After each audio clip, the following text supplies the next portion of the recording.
The quick brown fox jumped over the lazy dog. The quick brown fox jumped over the lazy dog.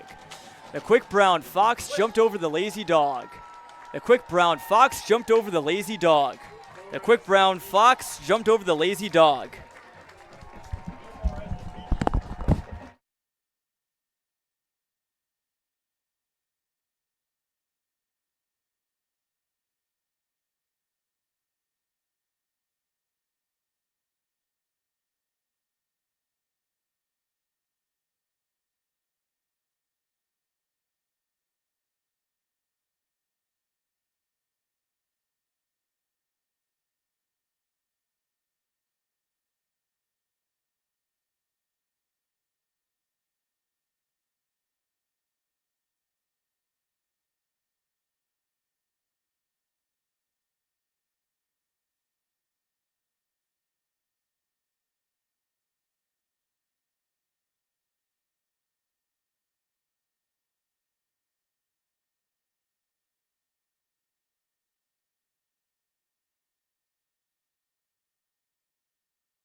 Mid-Illini conference play is here in high school football in Central Illinois, and with it is one of the area's and state's best rivalries in the Metamora Redbirds and Washington Panthers. A big crowd on hand here at Babcook Field, as it is every year, and they're looking forward to a great contest between two historic and strong teams in the Mid-Illini Conference. Good evening, everyone. Jonathan Michael and Teddy Ball here in the booth with you of Clutch Sports Media tonight. And Teddy, it's always a treat being here for these rivalry games. We've done them almost every year the last couple years. It's just always so fun. Absolutely right, John, and you hit the nail on the head when you talked about the rivalry, one of the best in the state. According to NBC Sports Chicago, this is the top 5 rivalry in the entire state of Illinois, so we're going to be in for a treat for tonight. We certainly should, and it's a rivalry that's been dominated a lot more by Washington as of late. They've won 6 of the last 7, but Metamora is feeling good and optimistic coming in at 2-0, and Redbirds feel like this could be their year. Yeah, we talk a lot about momentum, and like you said, 2-0 start, and not only are they on a momentum streak, Washington might be on a little bit of a low. They're starting off 0-2.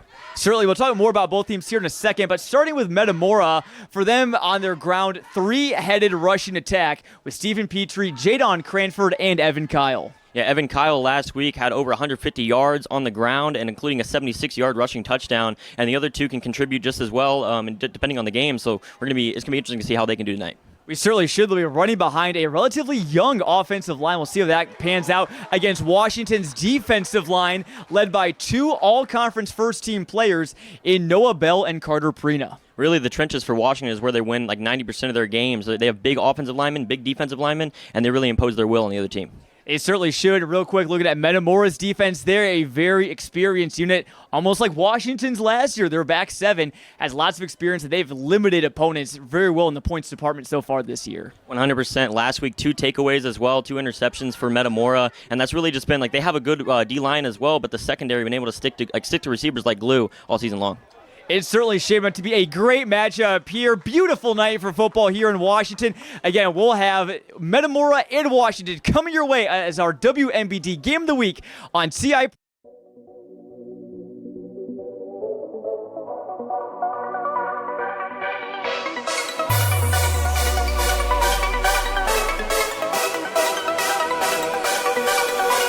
Central Illinois, we're going to overtime.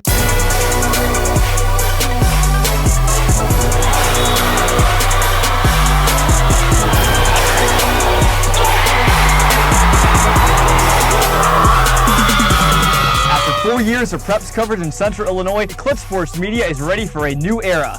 CSM Overtime. What is CSM Overtime? We're going beyond the broadcast to give you in-depth coverage of your teams, Your stories. Your stats and standings. your highlights and action shots. With your subscription, you'll get to see news and feature stories from all sports, up-to-date stats from around the area, and thoughtful analysis from our team of experts. As for our broadcast and social media coverage, it's only getting better. With your support of Clutch Sports Media Overtime, we'll continue to grow our free broadcast coverage with more sports, more games, and more innovation. And thanks to our partnership with Too Efficient Media, your social media feeds will be filled with Central Illinois' best sights and sounds. CSM Overtime will also give you access to full galleries from some of the most talented photographers and videographers in our region. As the new season approaches, it's time for more. More action. More stories. More coverage of all Central Illinois sports. It's Clutch Sports Media Overtime.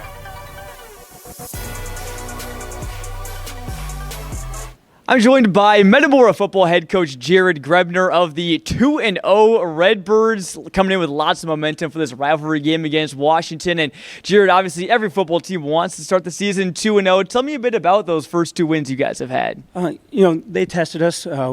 We were young in some spots, up front on the offensive side and the defensive side of the ball. And so kind of getting our feet wet and starting to gel on those sides of the ball, in the trenches has been key for us. Yeah, definitely. And obviously, we knew kind of coming into the season, you guys had lots of weapons running the ball. But first, I want to touch on up front. Lots of younger guys. How have they sort of impressed you and performed in these first 2 weeks, and some of them the first 2 weeks in varsity football? Yeah, we've had some freshmen on the line getting some varsity experience, but we've had some seniors step up and kind of bring them along and be leaders up there for them. And you can see them really start to gel. And it's been the tight ends. It's been Landon Cowper, he's our only returning lineman up front on the offensive side of the ball. So he's been a big key for us just as a leader from, just a vocal point standpoint, as from an example standpoint with his work ethic. And so, having him has been key.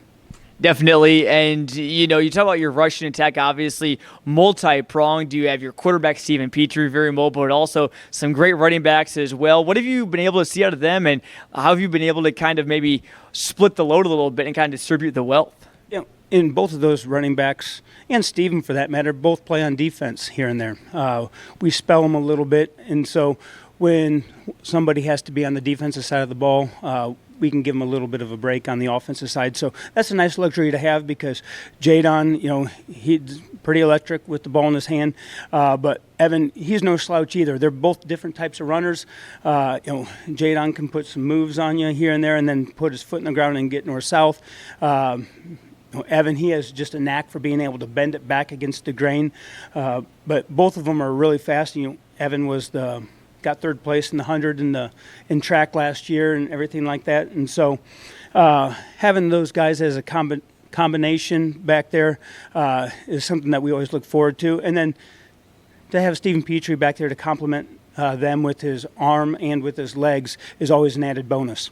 Definitely, and obviously this game is going to feel maybe a little bit different out of this Metamora-Washington rivalry, so storied, but this is the first time since you've been here at head coach, that you haven't faced up against Daryl Crouch. What's maybe a memory that you have of coaching against him in this rivalry? He was always a great coach to go against. Tremendous guy, tremendous coach. Last year, I just kind of had to chuckle at the opening coin toss. The refs flipped it.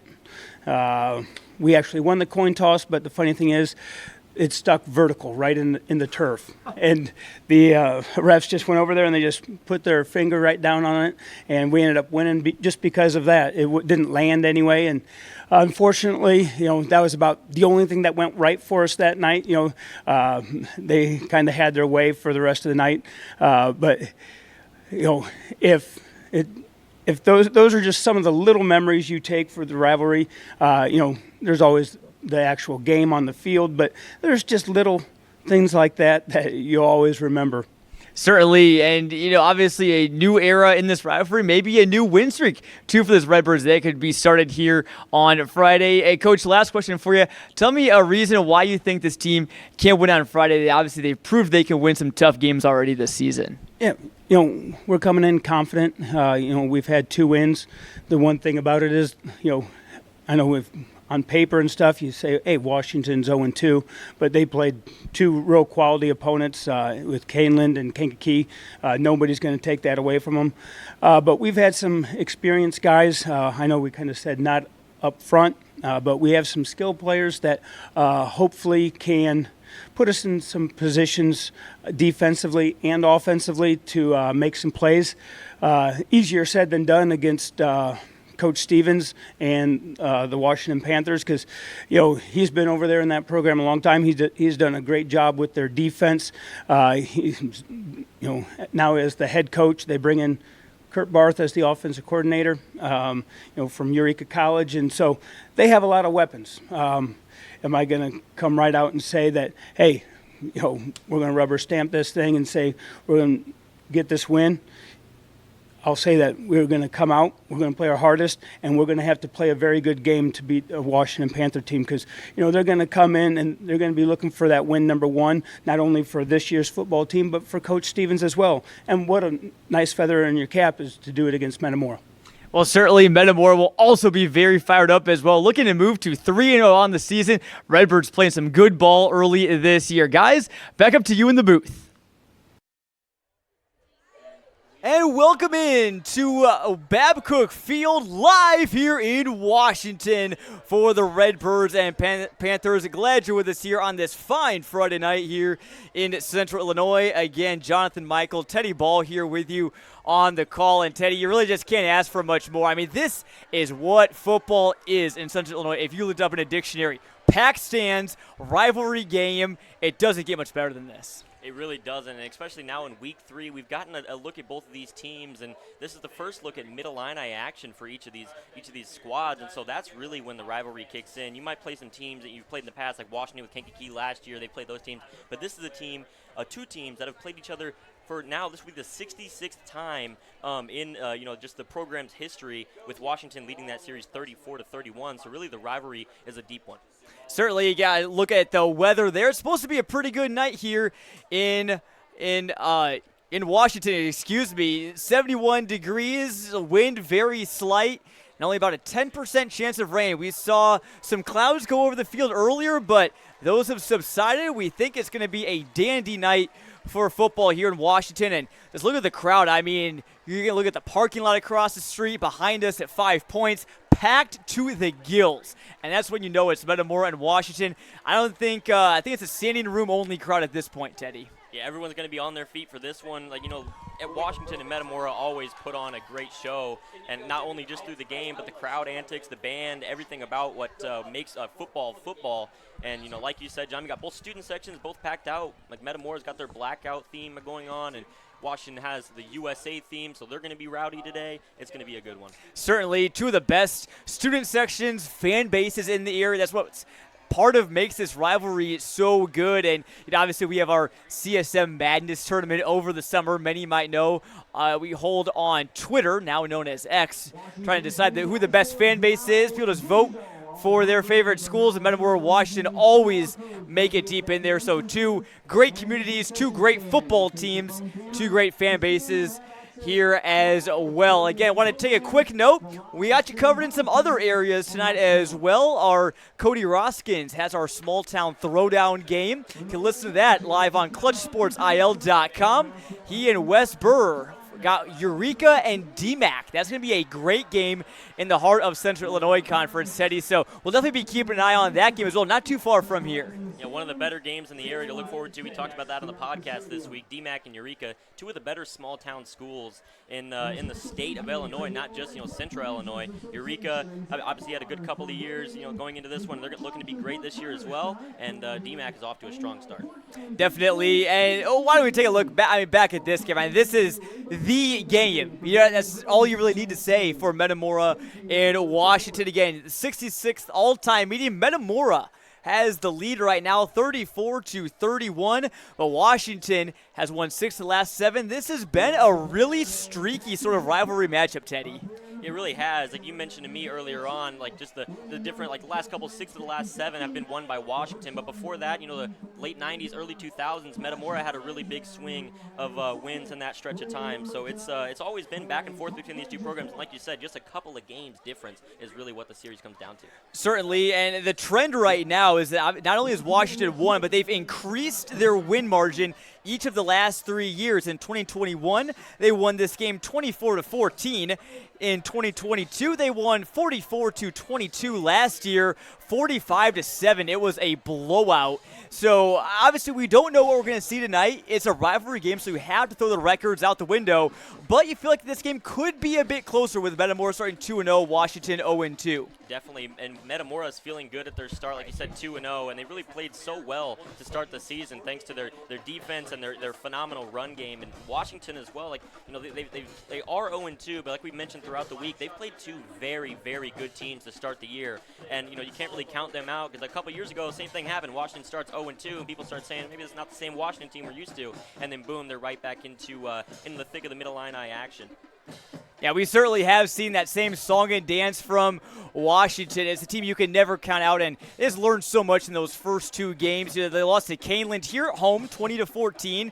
Then last week, a 42-7 loss to Kankakee, who is the number 3 team in the latest Class 6A rankings, a team that beat a state champion in Nazareth Academy in week 1. So just not quite maybe the matchup. Obviously, Washington, team maybe not quite as fast, but very tough. Kankakee very fast. And that game was not as far apart as it seemed. It really was, and honestly, last year you look at the Washington-Kankakee matchup, that's like kind of a taste of what the Washington football mindset has been over the last couple of years. 7-3, just very tough defense. They didn't get the win in that game, but against a team like Kankakee, who is just so good in the state of Illinois, just to test yourself, and it seems like that's what Washington did this year. They've got 2 really good teams to start their schedule just to test how they are, and not only just test themselves, but you learn things from that. It's a lot different from playing 2 teams that might be a little bit like very heavily favored to win. When you play 2 really good teams, you learn from that a lot more. Certainly, and on Metamora's side, 2 games that they've won. Obviously, they come in 2-0. I don't know if they were heavily favored to win. I think many people would think they would win, but they took care of Sterling 28-9 before beating LaSalle Peru 22-14 last week. A little bit of a closer one for Metamora last week, but just because, like I said, you learn a lot from a loss from Washington, you also learn a lot from wins, especially in close games like that. And the real test of things is today. In my opinion, this is the first test because all those other games go out the window when Mid-Illini standings come up, and Washington has played very well in recent years in the Mid-Illini. Considering last year they were 7-0 in the Mid-Illini, and Metamora was 5-2. So both 2 really good teams in that regard. Certainly, and you talk about those Mid-Illini standings. Let's take a look at them right now, as long as some of the fans here filling the stands. Dunlap, East Peoria, and Metamora all 2-0. You look at the point differentials. Dunlap taking on Pekin tonight. East Peoria taking on Limestone. But again, obviously everyone's 0-0 in conference play. It's a chance for Washington to kind of hit that reset button. It doesn't matter. Seeding-wise, it may matter, those first 2 games. But for the Mid-Illini Conference title, this is where it starts here tonight. They obviously 0-2 along with Limestone, Morton, and Canton. Yeah, it's definitely a clean slate for Washington to start off. Like we mentioned, the 0-2 start, but this is definitely a chance for them to really kick it into high gear. You don't want to fall to 0-3, especially not 0-1 in conference. But it's up to Metamora and up to Washington to see who comes out on top of your night. Definitely, the band is taking the field. They've been performing great as always. Washington, one of the best bands in the land, playing their fight song. All of the fans are here on their feet here in Washington. The Kona Ice Truck is here. Still a little humid outside. Great night for football here in Washington. We'll take a quick break here in our WMBD Game of the Week on CI Proud and finish up our pregame coverage and bring you kickoff at approximately 7:30 here. Right back after this. I'm here with Washington quarterback Tyler Humphrey and wide receiver A.J. Jones. A dynamic connection for this Washington Panthers offense, and one that is sort of being restored. A.J. transferring back here to... Their lifestyle transition experts became part of our family, working with us to find the right fit for Mom, making sure she was ready, and getting her excited for her new home. Shannon Fonner, Sunflower Real Estate Group, the key piece to your puzzle.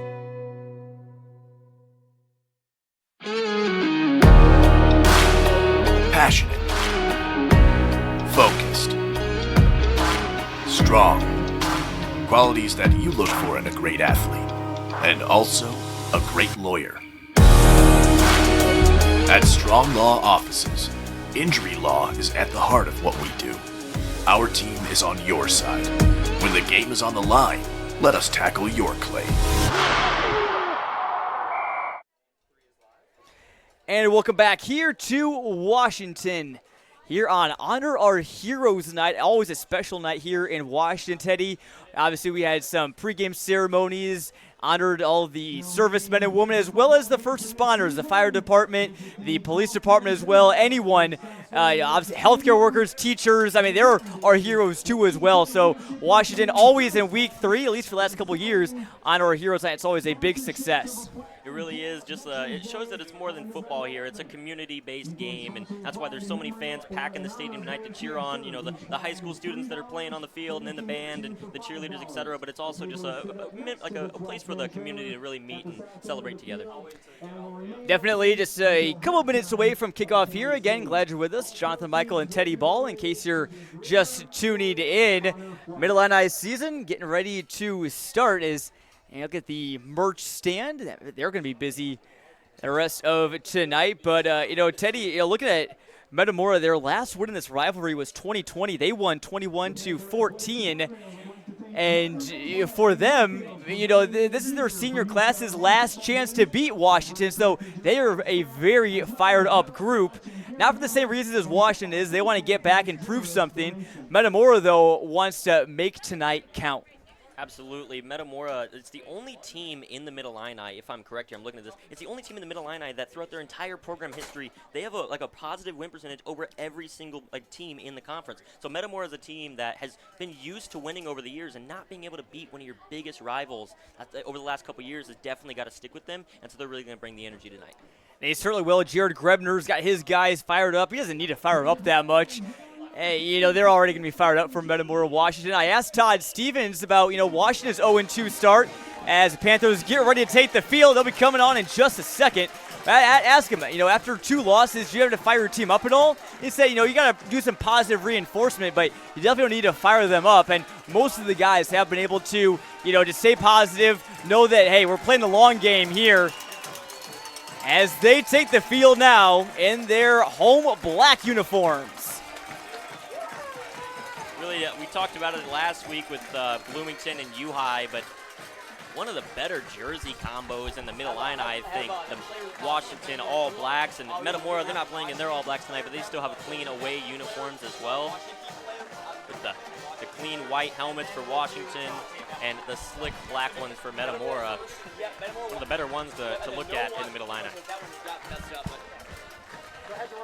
And let's take a look at some of our key players tonight, Teddy. We've talked a lot about this rivalry and the game.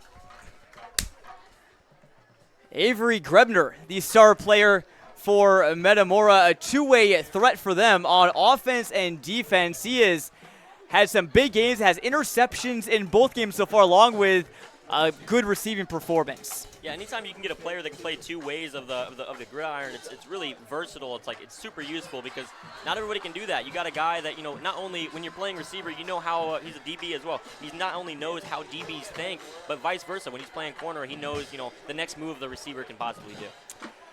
He had a big game against Sterling receiving at 138 of those 150 yards. And taking a look at Washington's key player, Teddy, it's Carter Prina. We talked about their defensive line, and he has got lots of experience and is a menacing presence back there. Yeah, he's really a big guy. The entire Washington D-line is big, but Carter Prina especially, as well as playing tight end on the offensive side of the ball, kind of going back to that versatility we just talked about. But he's going to be a guy to look out for tonight. He's looking for a big game.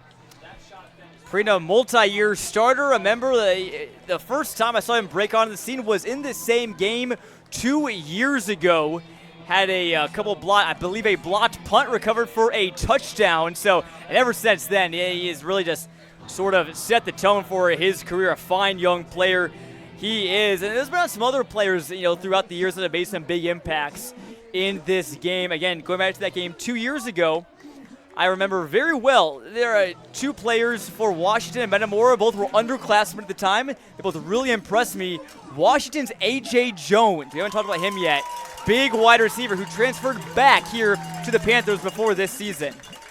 Like you mentioned, he transferred back this year. We talked about that on the podcast this week, I'm pretty sure. And just he might not have played last year, but he still has that tie with Washington. And going into week 3 now. As someone goes down early on the field for the warm-ups, but going into week 3 now, he's got a little bit of taste of being back here in Washington. His second home game, looking to get his first win of the season at home. Certainly, he said that last year he said he wished he was here for that big Washington win over Metamora.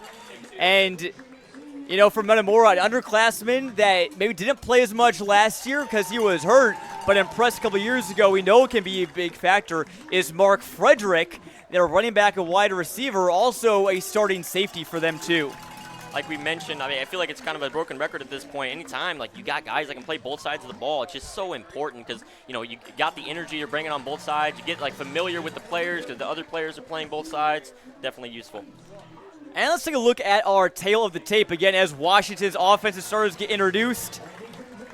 Right there, and this is what both teams have averaged so far. Metamora only averaged 25 points on offense. Their defense has been great, only allowed 11.5, but we'll see if the Redbirds can maybe have that breakout game on offense today. You look at Washington, it's been tough sledding for them on offense. We'll see if they can break out. They've allowed 25 points per game as well. Both these teams are pretty similar in that regard. They both have good defenses. Like, Washington hasn't been able to showcase too much of that just because of the teams of caliber they've played. But, you know, just in years past, that's what Washington has been used to. Like I said, both really good defenses. Metamora's been able to showcase their offense a little bit more in the wins that they've had. But, you know, I'm looking to see from both sides kind of a similar level of offense, just a, you know, back and forth game is what I'm hoping for tonight. Definitely. Yeah, just a minute or so away from kickoff. Again, glad you're here with us for a little bit of an extended pregame show. It fits the rivalry, fits the big game that we got here at Babcook Field. Again, tell your friends, tell your family, tune in tonight. We're going to have a great game on our hands. There you're going to look at Washington head coach Todd Stevens in his first year. Still looking for his first win. New coach, but not a stranger to this program, Teddy, as we get our coin toss, which was sponsored by Hometown Community Banks. It was won by Washington, and they decided to defer. So, no, they chose to get the ball, excuse me. And for Metamora, they will kick it away as we get set for our kickoff, brought to you by Michael's Italian Feast. And we are all set to go here in Washington. Tommy Sopko to kick it away. And bounces at the 20, loses some footing. It's going to be a very short return here for Washington. Let's see the Panthers starters on offense. Return. Second golf, senior, tackle Fisher, senior, guard, Sean Thornton, junior, Jackson Stewart, senior, Topher, junior, Tyler Humphrey, senior, quarterback, Clifford, junior, fullback, James Johnson, junior, wide receiver, Dylan Brabson, senior, wide receiver, Carter Prina, senior, tight end. And here come the Panthers, led by their second-year starting quarterback Tyler Humphrey. They come out with just one wide receiver, that's Jones at the bottom of your screen. And now goes to their fullback, Will Freeman. They get a push forward, still going up to about the 25. Heading to talk about the game, Washington likes to incorporate the fullback. Years of running the ball, prioritizing, but they're really diverse with the program. But you're still going to get that Washington run as they get past the and they're moving the chain early. Already first down. I think I'm going to watch more on offense. Washington's been really high on him tonight with 183 yards and 2 touchdowns. First here from about the 37. It goes to Freeman again, and it's another good push up to about the 40. Don't fix it, they just keep moving up the middle. Tackle made by 57, Kevin Barker. Kevin Barker, you know, stop second and their defensive line will meet their starters sometime soon. But a lot of new starters on that defensive line, but they've been impressive so far. Barker, the 8th tackle of the season. Here's Reed falling forward. Brought down there by teammate Keith. Metamora's quarterback was the lead. Kind of just trusting in their O-line. We talked about the big boys at the O-line and just testing against the young Metamora D-line, and so far it's starting to work out for them. We got 3rd and long. You look at again at Todd Stevens, 28th year on Washington staff. It's the only place he's ever coached. Hasn't coached anywhere else but WCHS. 3rd and 5 coming here for the Panthers on their first drive of the game. All runs so far. And a heavy set. They'll give it to Reed running right. He's got some space. He's going to the first down anymore. What down by Barber. He has put behind. Down to the 8 of about 17. Play to the Metamora 40-yard line.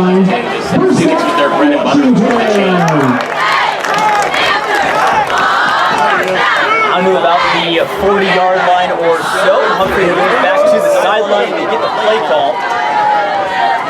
A difference for Humphrey this season in his second year is the fact that he now has the freedom to audible whenever he wants to. Got a lot more comfortable in this offense. Flags fly. Penalty marker before the snap. It should be a 3-snap penalty. It'll move the Panthers back, I believe. And that's something I was talking to Todd Stevens about. He said, we got to cut down on the flags because they killed them last week against KPP. Prior snap, false start, offense, number 87. 5-yard penalty, first down. Keys to the game.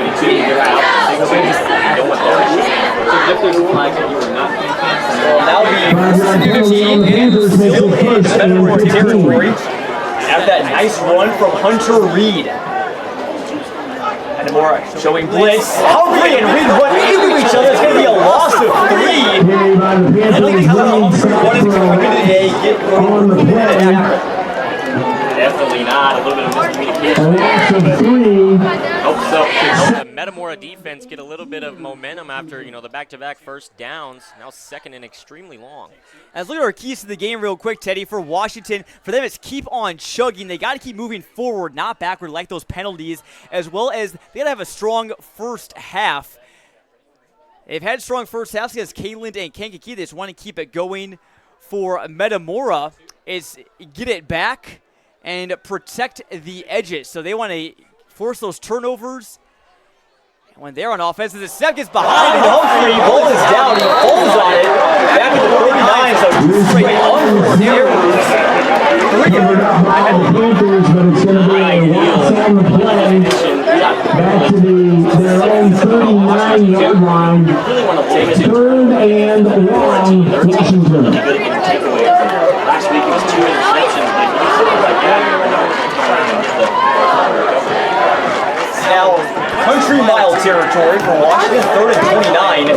Panthers do have a new center this year in Sean Thornton, 6'1", 270-pound junior. 4 wide receivers here. Humphrey swings it out, finds, looks like that might be leading up to about the 50, but nowhere near the first down. Tackled by 16, Petrie being on the play back across midfield to the 49. 4th and the 19, Washington. Fourth and long, and they're going to set up. Now 4th and 19, they will punt it away as Joe Smith, their defensive end. Way to punt. He's a pretty good punter. He can hit Metamora deep. Snap comes, it's clean. Kick is away, and this looks pretty good from Smith. Rubber lets him out. It's going to roll deep into Rubber territory. Down to about the 6. Well done, Joe Smith. He gets Metamora offense. Inside the 10. Ball will be spotted at the 7-yard line. Metamora takes over first down.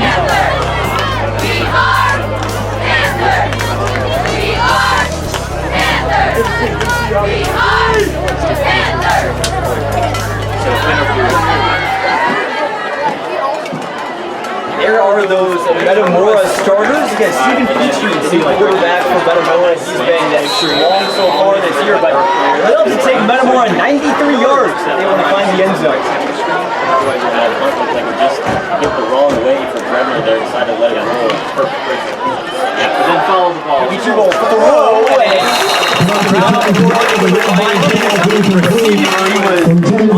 for Jason Pickles. Second and 10, Metamora. Petrie didn't throw a ton last week. It was just 4 for 10 for a total of 9 yards. The first game of the season, though, is a different story. Went 11 for 13 for 280 yards and 3 touchdowns.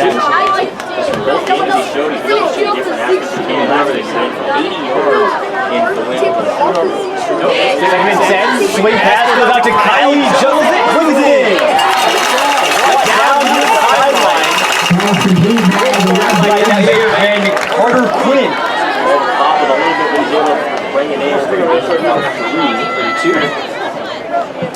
Tackle made by the Panthers, 28, Carter Quinn. A gain of 3 on the play, 3rd and 7, Metamora. Backfield, Jadon Grayson is the guy that most people know, but he's actually had the least carries out of him, Petrie, and Kyle. It's trying to keep him fresh, obviously, long season.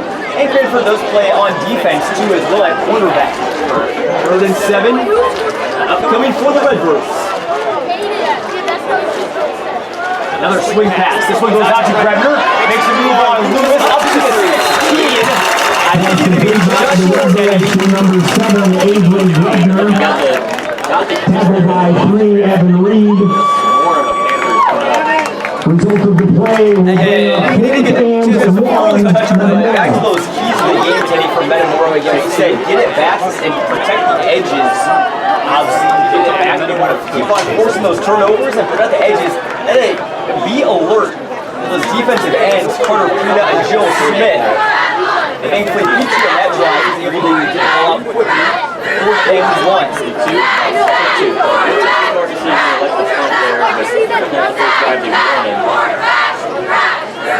Johnson and Lewis have about their own 48 to return to this punt.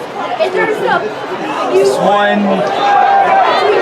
calling for a fair catch. Nick Jones ladder lets that go. And takes a Washington roll down to the 47.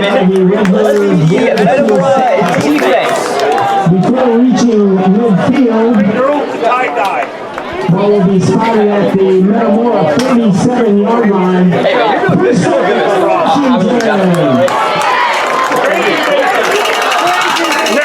I was like, I don't know about this whole situation. Who's this weird guy giving this game?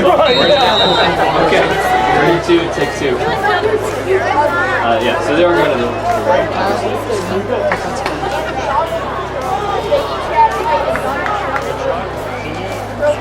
Jesus. 20, Hunter Reed gets the carry for the Panthers. Foul made by 26, Cam Nickel. There are those Metamora defense. The 4 on the 22nd and 6, Washington. Play of drive, about a 4-yard handoff up the middle to Hunter Reed. Sometimes Washington's just been applying that pressure in the run game really still yet. It's only the screen pass at the end of that first drive. Little blocker back in, hand off, and Reed's got some space, brings a tackle before he's brought down by Petrie again. Washington have Petrie with the stop. Gain on the play to the 36-yard line. First down, Washington.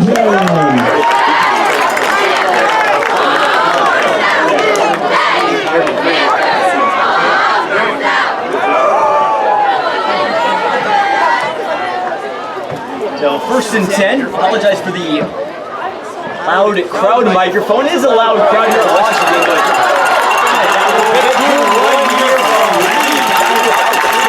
Hunter Reed, the carry again for the Panthers. 26, Nickel the stop. Gain on the play down to the 24-yard line. First down, Washington.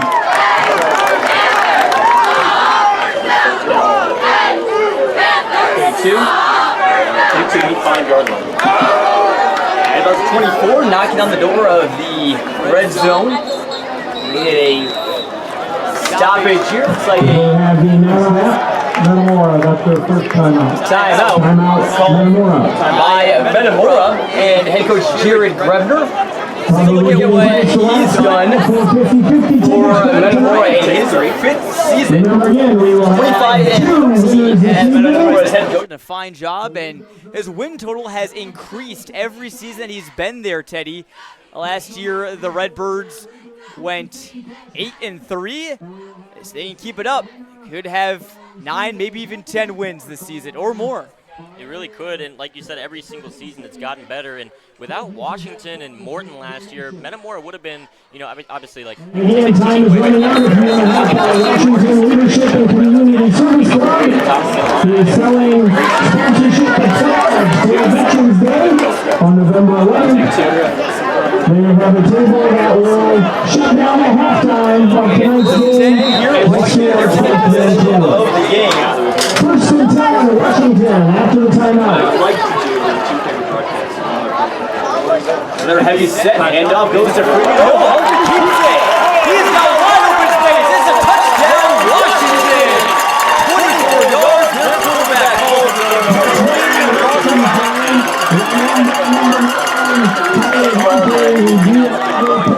On the play. And the indication is that the penalty Maybe coming back. is against the Panthers. I think it's coming back. And it looks like it is. So Humphrey, a nice run for them, but ultimately it's not going to count on the scoreboard. Questions for Washington, but you know you can set up those plays because you already did it. Doesn't stay on the Scoring offense during the round, 3-yard penalty. Really showed a lot of good running ability. Last year was more of a runner than a passer. Maybe with the season, but looking forward to throwing the ball more. First and 10, Washington. Now wide receiver. To your left. Wait for the playback. And another handoff goes to Freeman. No! Another fake! Guys here in the booth again. Humphrey scores it up for about 2 minutes. Number 9, Tyler Humphrey. Washington enters the actually red zone for the first time tonight. A gain of 6 on the play, 2nd and 4, Washington. high formation to start the game. In an ideal world, Haven't set up 2,000 with more than one receiver. Jones. there's only cut to a hero shot. Whoever goes and gets me a different shot.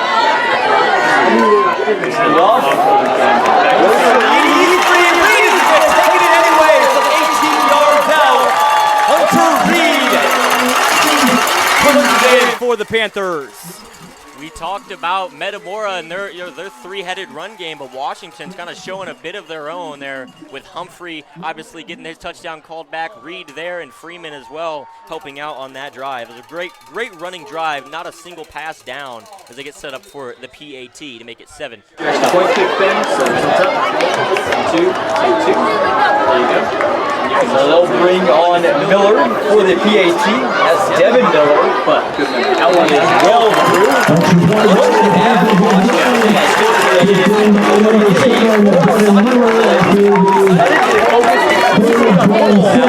And he's getting some college looks too, and you can see his leg strength was enough to clear the scoreboard if you wanted to on that kick.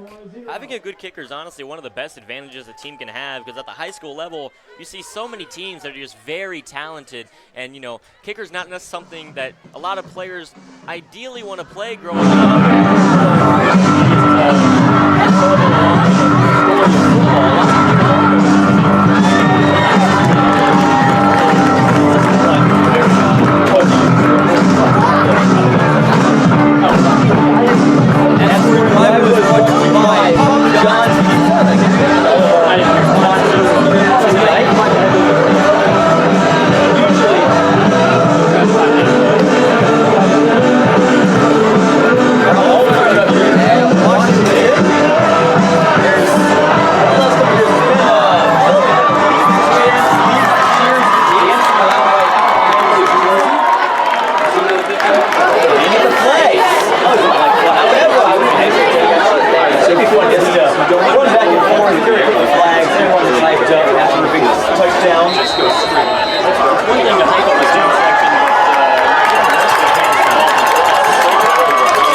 welcome back here in Metamora's first drive. Or second drive, I should say. Evan Kyle. A nice run to about the 32. He's got a first down before he can taken out of bounds. And giving his linebacker should have a bit of an earful there. Brought down by number 1, A.J. Jones, gain on the play to the 32-yard line.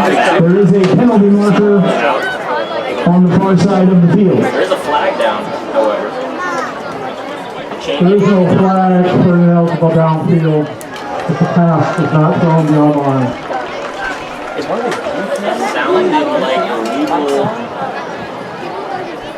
Results of the play is first and 10. First down for Metamora. Again, apologize for our crowd audio is still loud. We're working on that, trying to get that all fixed. Appreciate sitting with us. So it's going to be a great game here on Clutch Sports Media. Our WMBD game of the week. Kyle is still on his feet.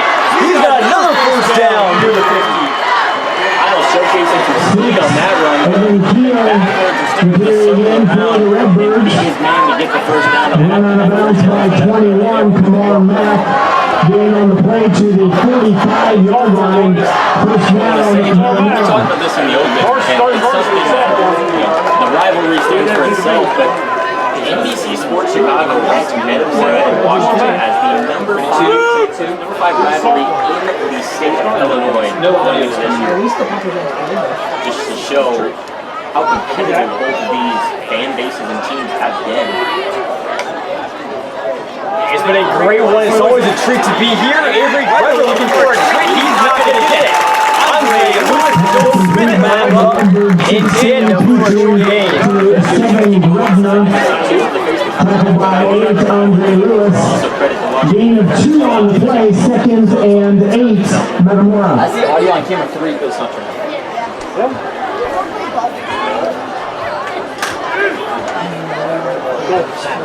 So it'll be a second and 8 now for the Redbirds. They want to find a response here, Teddy. You know, you never want to put on a score and then give the ball back because Washington could take a 2-score lead here in the first quarter. Take 2.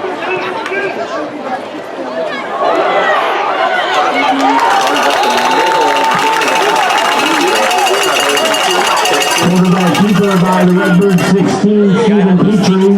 That's what we talked about. Tackled by 89, Carter Greeney. Gain up to the 49-yard line. Third and 6, Metamora.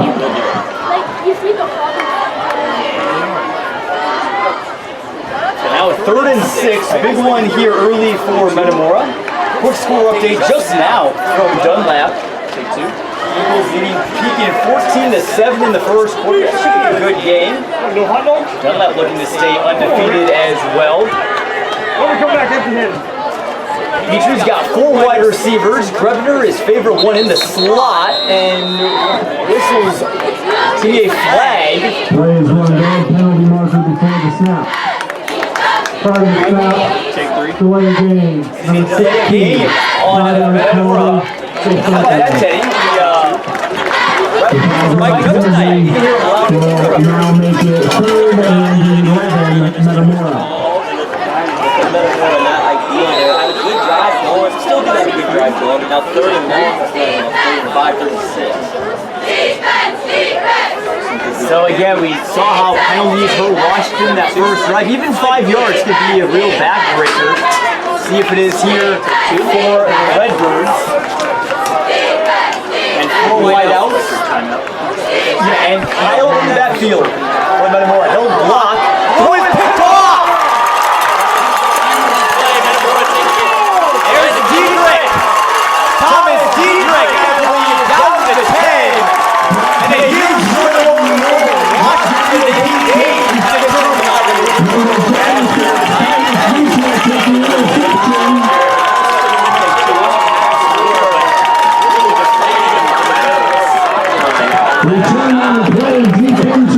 the game. Now, turnover brought to you by Force Basements for basements, foundations, and crawl spaces. That is huge for Washington, and yeah, I believe that was Diedrich, the middle linebacker, just read that pass. It's kind of sitting in a zone coverage and brought it in. 2.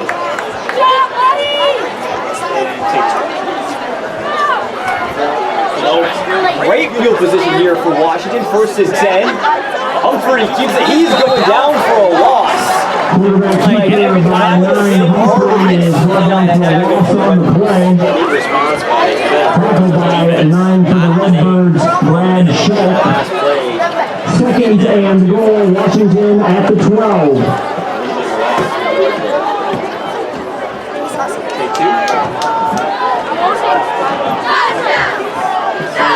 Makes it second and goal from the 12. Johnson and Jones, the wideouts. Lee gets the carry right up the gut. Maul.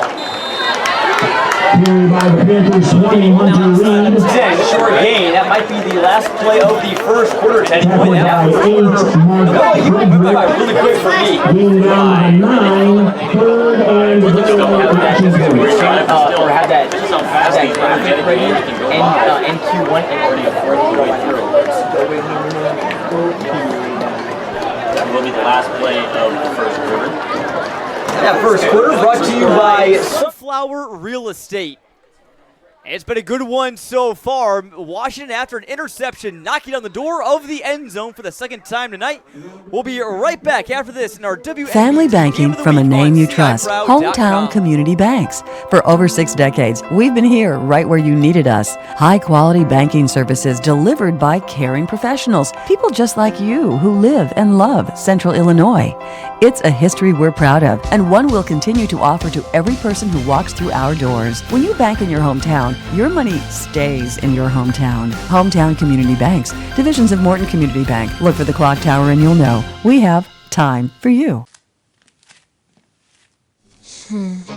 Life happens. With Ashley's all-new high-performance furniture, you can relax. It's life-resistant.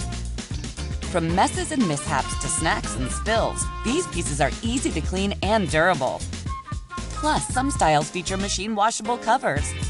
So bring on the mess with a little less stress and discover high-performance furniture at Ashley.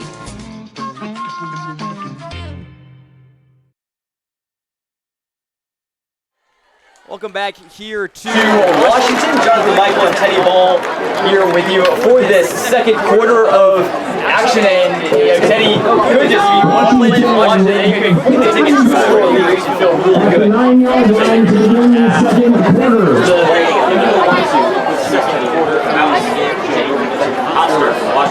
Yeah, I know. That's like turn almost all the way down. There's Will Freeman, and he's brought down from behind there by Brandon Schultz, the senior linebacker. He's brought down for a loss on the play. Tackled by 9 Schultz. Lost back to the 14-yard line. Fourth and goal, Washington. 11 and 13 on road games. So we really want to try to get to our road confidence. We play home half the time, so you're losing more than you're winning on the road. Fourth down here for Washington, so they bring out Miller for a 32-yard field goal, and it's got plenty of leg, and he's good. Down in the second we'll take 3 and go up 10 zip. By number 57, Braden Brown, and the hold from Jack Mills. That makes the score Washington 10, Metamora 0. Yes, every single time they got to kick the PAT. He was going We had an update about 50-50 tonight. down the middle.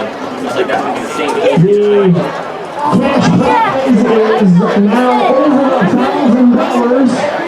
And they're going to keep sales open until 5 minutes remaining in our second quarter here. So if you have not purchased a 50-50 yet, you have the next 6 minutes and 13 seconds of game action. Here we go in the second quarter. Here on our CIProud.com and again, our other game tonight. We got a team our small town Florida audio broadcast. Oh, okay. Also, by the way, our John Cabosa is here tonight on the sideline. We'll have the story from this game on CSM Overtime. You can check that out. ClutchSportsIL.com/overtime for all of our written content.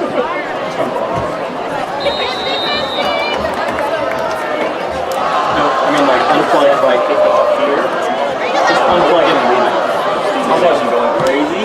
See if that'll keep out the left side. Another touchback. And that's another man having a good kicker like this.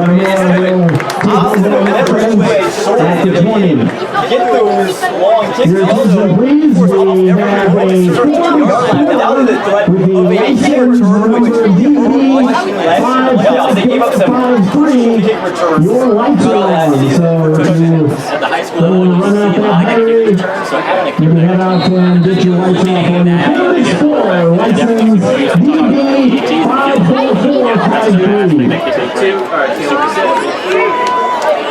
So Metamora will start at their own 20, trips left for Petrie, and again Kyle in the backfield. He's going to call his own number and runs right into a man, bounces off of him, still up on his feet, and all for a gain of just about one or so. Petrie running up right into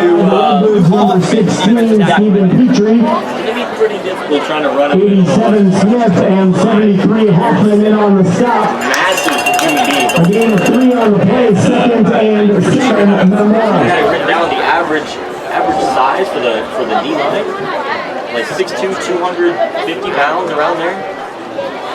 Just crazy to see. So it's second and 7.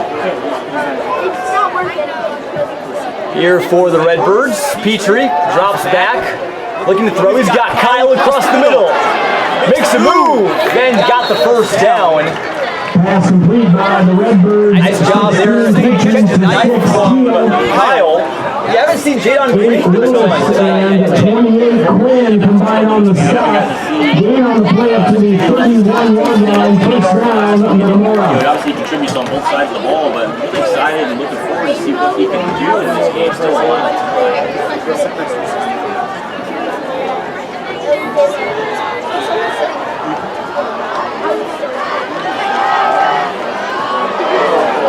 As a deep pass, I think he was looking for more quick Washington. It's going to get called for pass interference right there, Teddy. Petrie ready to go deep. Penalty marker thrown on the play. He's all Washington play man defense there. Had a guy one-on-one. Didn't get the reception, but take that pass interference. Just about to see. Pass interference. Defense. Number 8. Calls on Andre Lewis. Yardage result in a first down. Washington's now be an automatic first down for Metamora. Not stop out, only 15 yards. And that saves me from making sure I remember the penalty signals. Now Washington loading that box. No one almost back deep at all. Petrie's going to take off. Somersaults across the 50. And it's a play of 8. By the Redbirds 16, Petrie. Afraid of contact. He can throw the ball. By one, Jones getting on the play across midfield. I told this all the way now when it was like, straight up. Second and 3, Metamora. He's not this real good. How's it Drive by Metamora.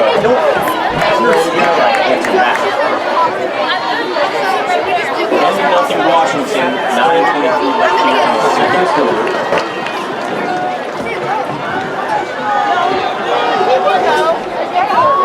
Stay with him. I apologize for our audio issues. Still trying to work through some things here. Second and 3. Petrie going down for loss. Another good play by Washington's defensive line. Carter Pringer and Joe Smith on the edges just made his way around, and instead of trying to scramble outside, he had to go up the middle. We'll give credit to 28 Carter Quinn on the sack. Just beyond midfield. 3rd and 5, Metamora. It's 3rd and 5. Metamora still barely in Washington territory.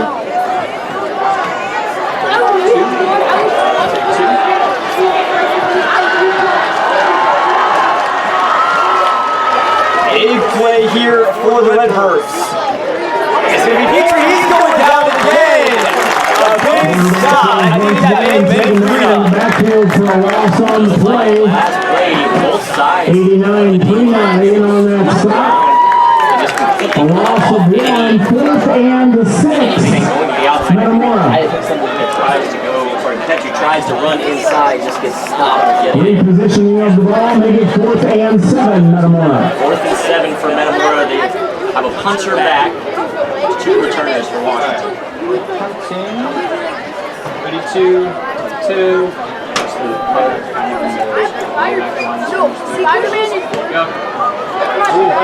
Deep putt.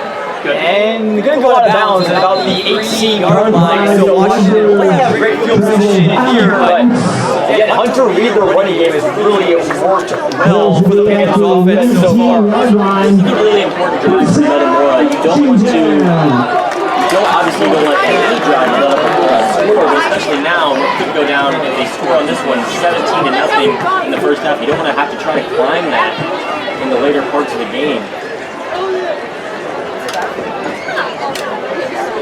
Metamora gets the ball about the 19-yard line.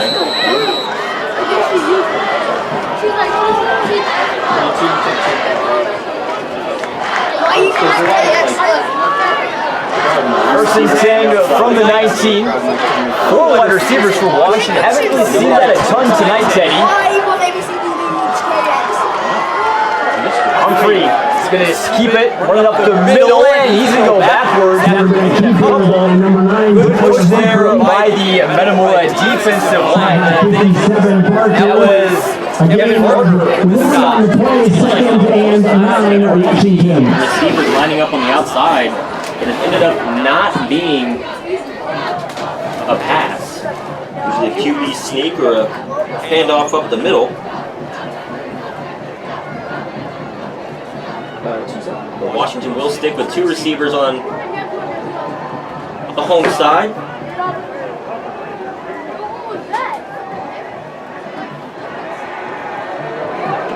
Hands it off up the middle, gain of about 6 or 7. Bring up a 3rd and short. This is much needed. Stop by 8, Frederick. Gain on the play up to the 28-yard line. 3rd and 1. 3rd and very short for Washington as Humphrey and company get set, trying to continue this drive. 3rd and short here as Humphrey in that I formation. We'll see if they hand it off to Freeman, their fullback. And he may have gotten him to jump. There was some movement on both sides of the line. May have been on Washington's side, Teddy. Some more on the Metamora side, but as the referee says, that first one was there on the Washington side. 2. Penalty will now make it 3rd. Now make it now 3rd and 6. Take 3. That was good, Ben. Thank you. Ready 2. Take 2.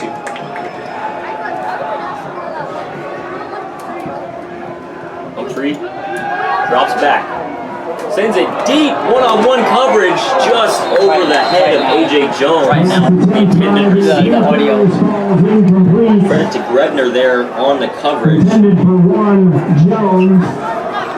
Defense out there by 7. Grebner pulled the It will force a 4th down here for the Panthers, and they'll again bring out Smith to punt again. So again, through our audio, just make sure you guys can hear us all right.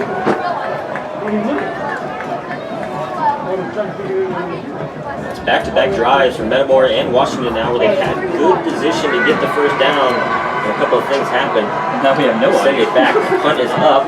2 is still alive. Punting. 3. Caught by Grebner. Almost a little dangerous. Oh, now it's back. So it'll be 1st and 10, Metamora. That's how. And about the 40-yard line. This has been a big defensive game. You know, I mean, lots of punts, and that score for Washington really huge, and also an interception getting the extra 3 points to make this 2-possession game. If the game continues to be like that, it could potentially feel like a lot more. It really could. And you talked about it, early in this game. You were expecting we talked about this before the game, I should say. You're expecting like within a one-score game, and that's exactly what it gets. Another flag. Obviously, it's not a one-score game. It's 10-0, but that's just it's close enough at this point with enough time that it feels like that. False start. Number 72. Another see that both sides have had a problem with early in this game. 5 yards penalty. 15 for the Redbirds. I may have missed that. Is it possible that the audio cables aren't routing the way that we think they are? It'll be 1st and 15 from the 34, so another pre-snap penalty. Beacon has tied it up in the second quarter, 14-all over there. And Eureka, I believe at last check, leading big over DMAC. Trying to go with a run up the middle there again.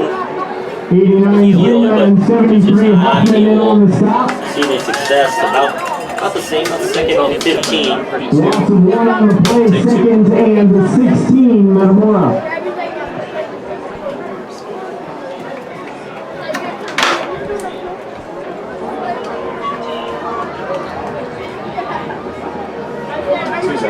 Now trips right for the Redbirds.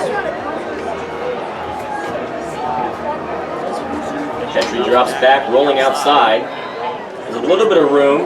Holds on to it, throws it deep. Has a man, and it's dropped.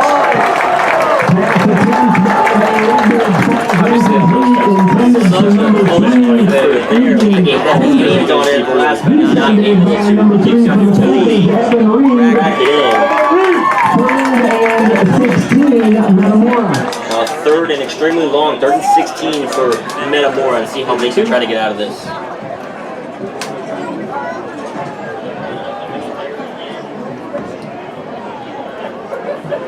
Take 2. It's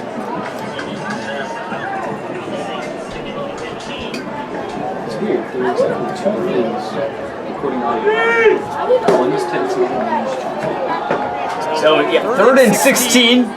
Big play here, Metamora is going to keep it. Petrie's going down for a sack. Noah Bell brings him down and doesn't come push-up celebrate near the 3. Washington's going to get the football back. And Teddy, if they can play this right, they could potentially have this be the last possession of the first half. Really good, especially with how they've been running the ball. You can run the clock out as much as you want as long as you just keep getting the yards, and Washington's definitely done that. And also, got to give credit to their D-line, not really getting the same amount of pressure on that drive, but when they needed to, on that 3rd and long, they were able to get the sack. Metamora set up for the punt. Almost blocked by Washington. Brought in there by A.J. Jones. He makes a move. Gets across the 50 before he's run down there by Riley Jackson, the senior for Metamora. Inside end. So pretty good field position here for Washington. Looks like it's going to be spotted right out. Yeah, Metamora had that home run ball, almost had it. Obviously, had a penalty there on Washington, but ultimately couldn't do much with it. So again, Metamora has some weapons on offense, but again, they haven't been putting up a ton of big numbers yet this year, Teddy. Really haven't, and they've gotten this 2-0 start that they really want. I mean, every team wants that, but still have yet to have a Metamora-like game we've been used to in the past. They've really broken out, 22-14 in a scrappy win last week. Metamora can't quite stop the power of that Washington victory there. I was saying this earlier, it's kind of a tough situation to be in when, say you do run in the middle and you wrap up with 22 for Metamora, but Washington just has so many big guys that if you don't bring them down, they're going to keep pushing and they're going to eventually get that first down. It's kind of hard to fight against that size. It certainly is. Lots of size. Especially on that offensive line for Washington. The average size of their offensive linemen, 6'2", 240 pounds. Those are all 5 pretty big guys for the Panthers right there. Handoff goes to Hunter Reed, down to about the 35, where he's wrapped up by Shulk. Schultz and Nickel in on the stop. Gain of Washington. One thing you do have to say about Metamora, they have a very young line. I think only one senior on their offensive line, if I'm not mistaken. But other than that, he's really just well-rounded for them. So 2nd and 7, again, 2 men in the backfield for Humphrey. Jones at the bottom of your screen, but likely will be a run, and it is. Kyle read it like a book, though, right away. Big tackle for the defensive end. That was a nice game for Teddy. Back-to-back plays, I know the Metamora line has made a difference. It hasn't really been the case so far this game, but on this particular drive, they've definitely stepped up. 33. Sorry. So again, 3rd and 7 for Washington. Metamora has 2 of their timeouts. They can get a stop here. They got plenty of time to go down the field and get a score, cut into this lead. First half been going by quick. Toss play out to Reed. Gets a nice ball from Reed. And there goes Reed! Down the sideline. Touchdown, Washington. Reed, second night. For Washington, that's something they've been doing all day long. What really helped them with that was the blocking on the outside, able to limit the safety in the corner of trying to stop the run there. Now we have a 16. Oh, we have another flag down on the field. Only the applause. Yeah, out of this one. They have not put the touchdown up on the scoreboard, and that might be an indicator, Teddy. It would be the 2nd touchdown that Washington's had called back, and again, for them, they gotta clean up the flag a little bit. Number 88. And that was a hole that goes on James Johnson. I was just about to say, John, very good block by James Johnson on the outside. One thing I didn't think that wasn't a lot. But still, Washington, you know, it's 2 back touchdowns they've had that you know you can get those to work. Just got to clean up the penalties, and you'll be rewarded with that touchdown. Well, it didn't take long for them to score again after that initial after that first flag, that Humphrey touchdown that was called back. Washington's going to burn a timeout here. Looks like their offensive coordinator, I'm happy with what he saw there. So Washington burns up their first. Was 2:02 left to go here into the second quarter. 3rd and 8, Teddy. I mean, Washington obviously can't pass, but I think a lot of people here wouldn't be surprised if they took over one, especially for Reed. Going into this one, I would say I was fully expecting Washington to be throw heavy, but a little bit more of a mix. So far, Washington had their way in the run game with touchdown to 2 touchdowns and ball back. They still can make things from them. They really just stick with it. So I wouldn't be surprised if we go for here on 3rd and long with a run.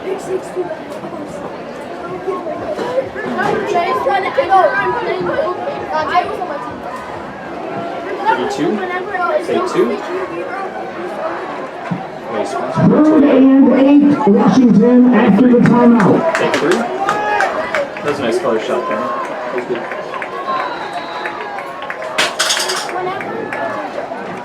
Two receivers out for Washington.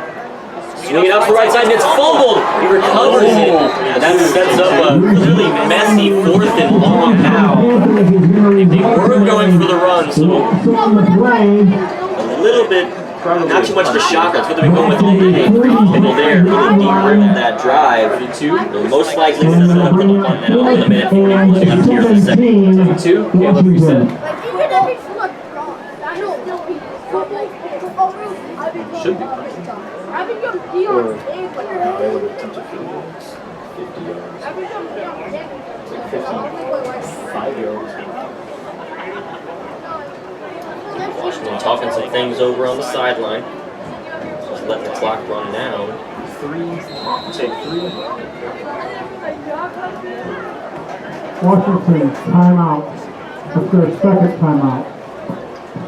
Do like to take their 2nd Ladies timeout. and gentlemen, a reminder that Washington Community High School is a totally tobacco-free campus. In accordance with Yeah, Washington second again. Apologize for being quiet. You're trying to will not be permitted figure out our audio issues that have somehow swung up. of WCHS. You learn something new every day, Teddy. You know, that we broadcast hundreds of games. So something always comes up. But again, appreciate you all for sticking with us. We got a great game on our hands, and a big 4th and 17 after that fumbled snap. We've seen a couple of those fumbled snaps. A high snap we saw Reed run into his own guy as well. Tyler Humphrey, those two collided in the backfield that one time. A little bit of miscommunication, but that's nothing you can't fix, especially going into half and you get a chance to talk to your guys and everybody get on the same playing field. But even with that, Washington still has a lead. 10-0. 4th and 17, Panthers after the timeout.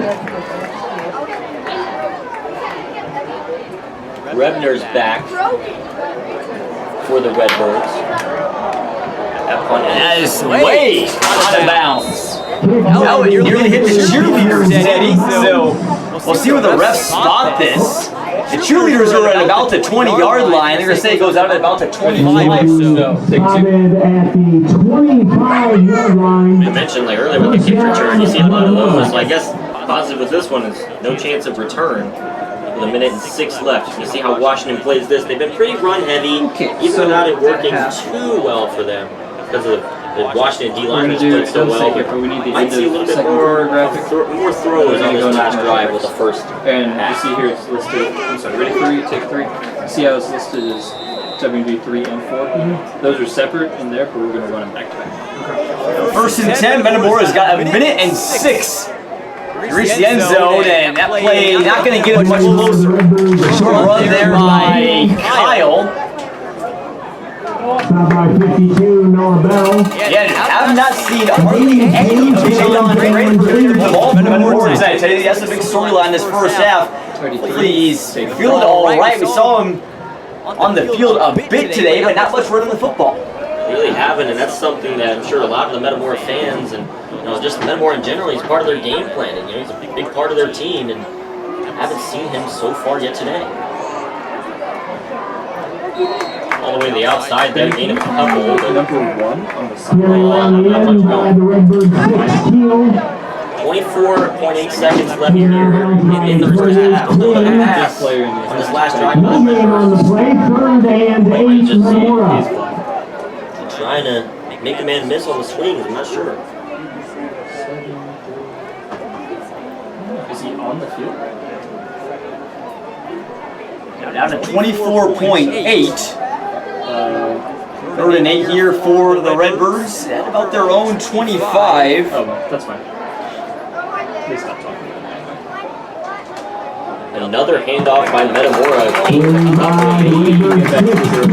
Yeah, not much doing there. So Washington's defense, Teddy.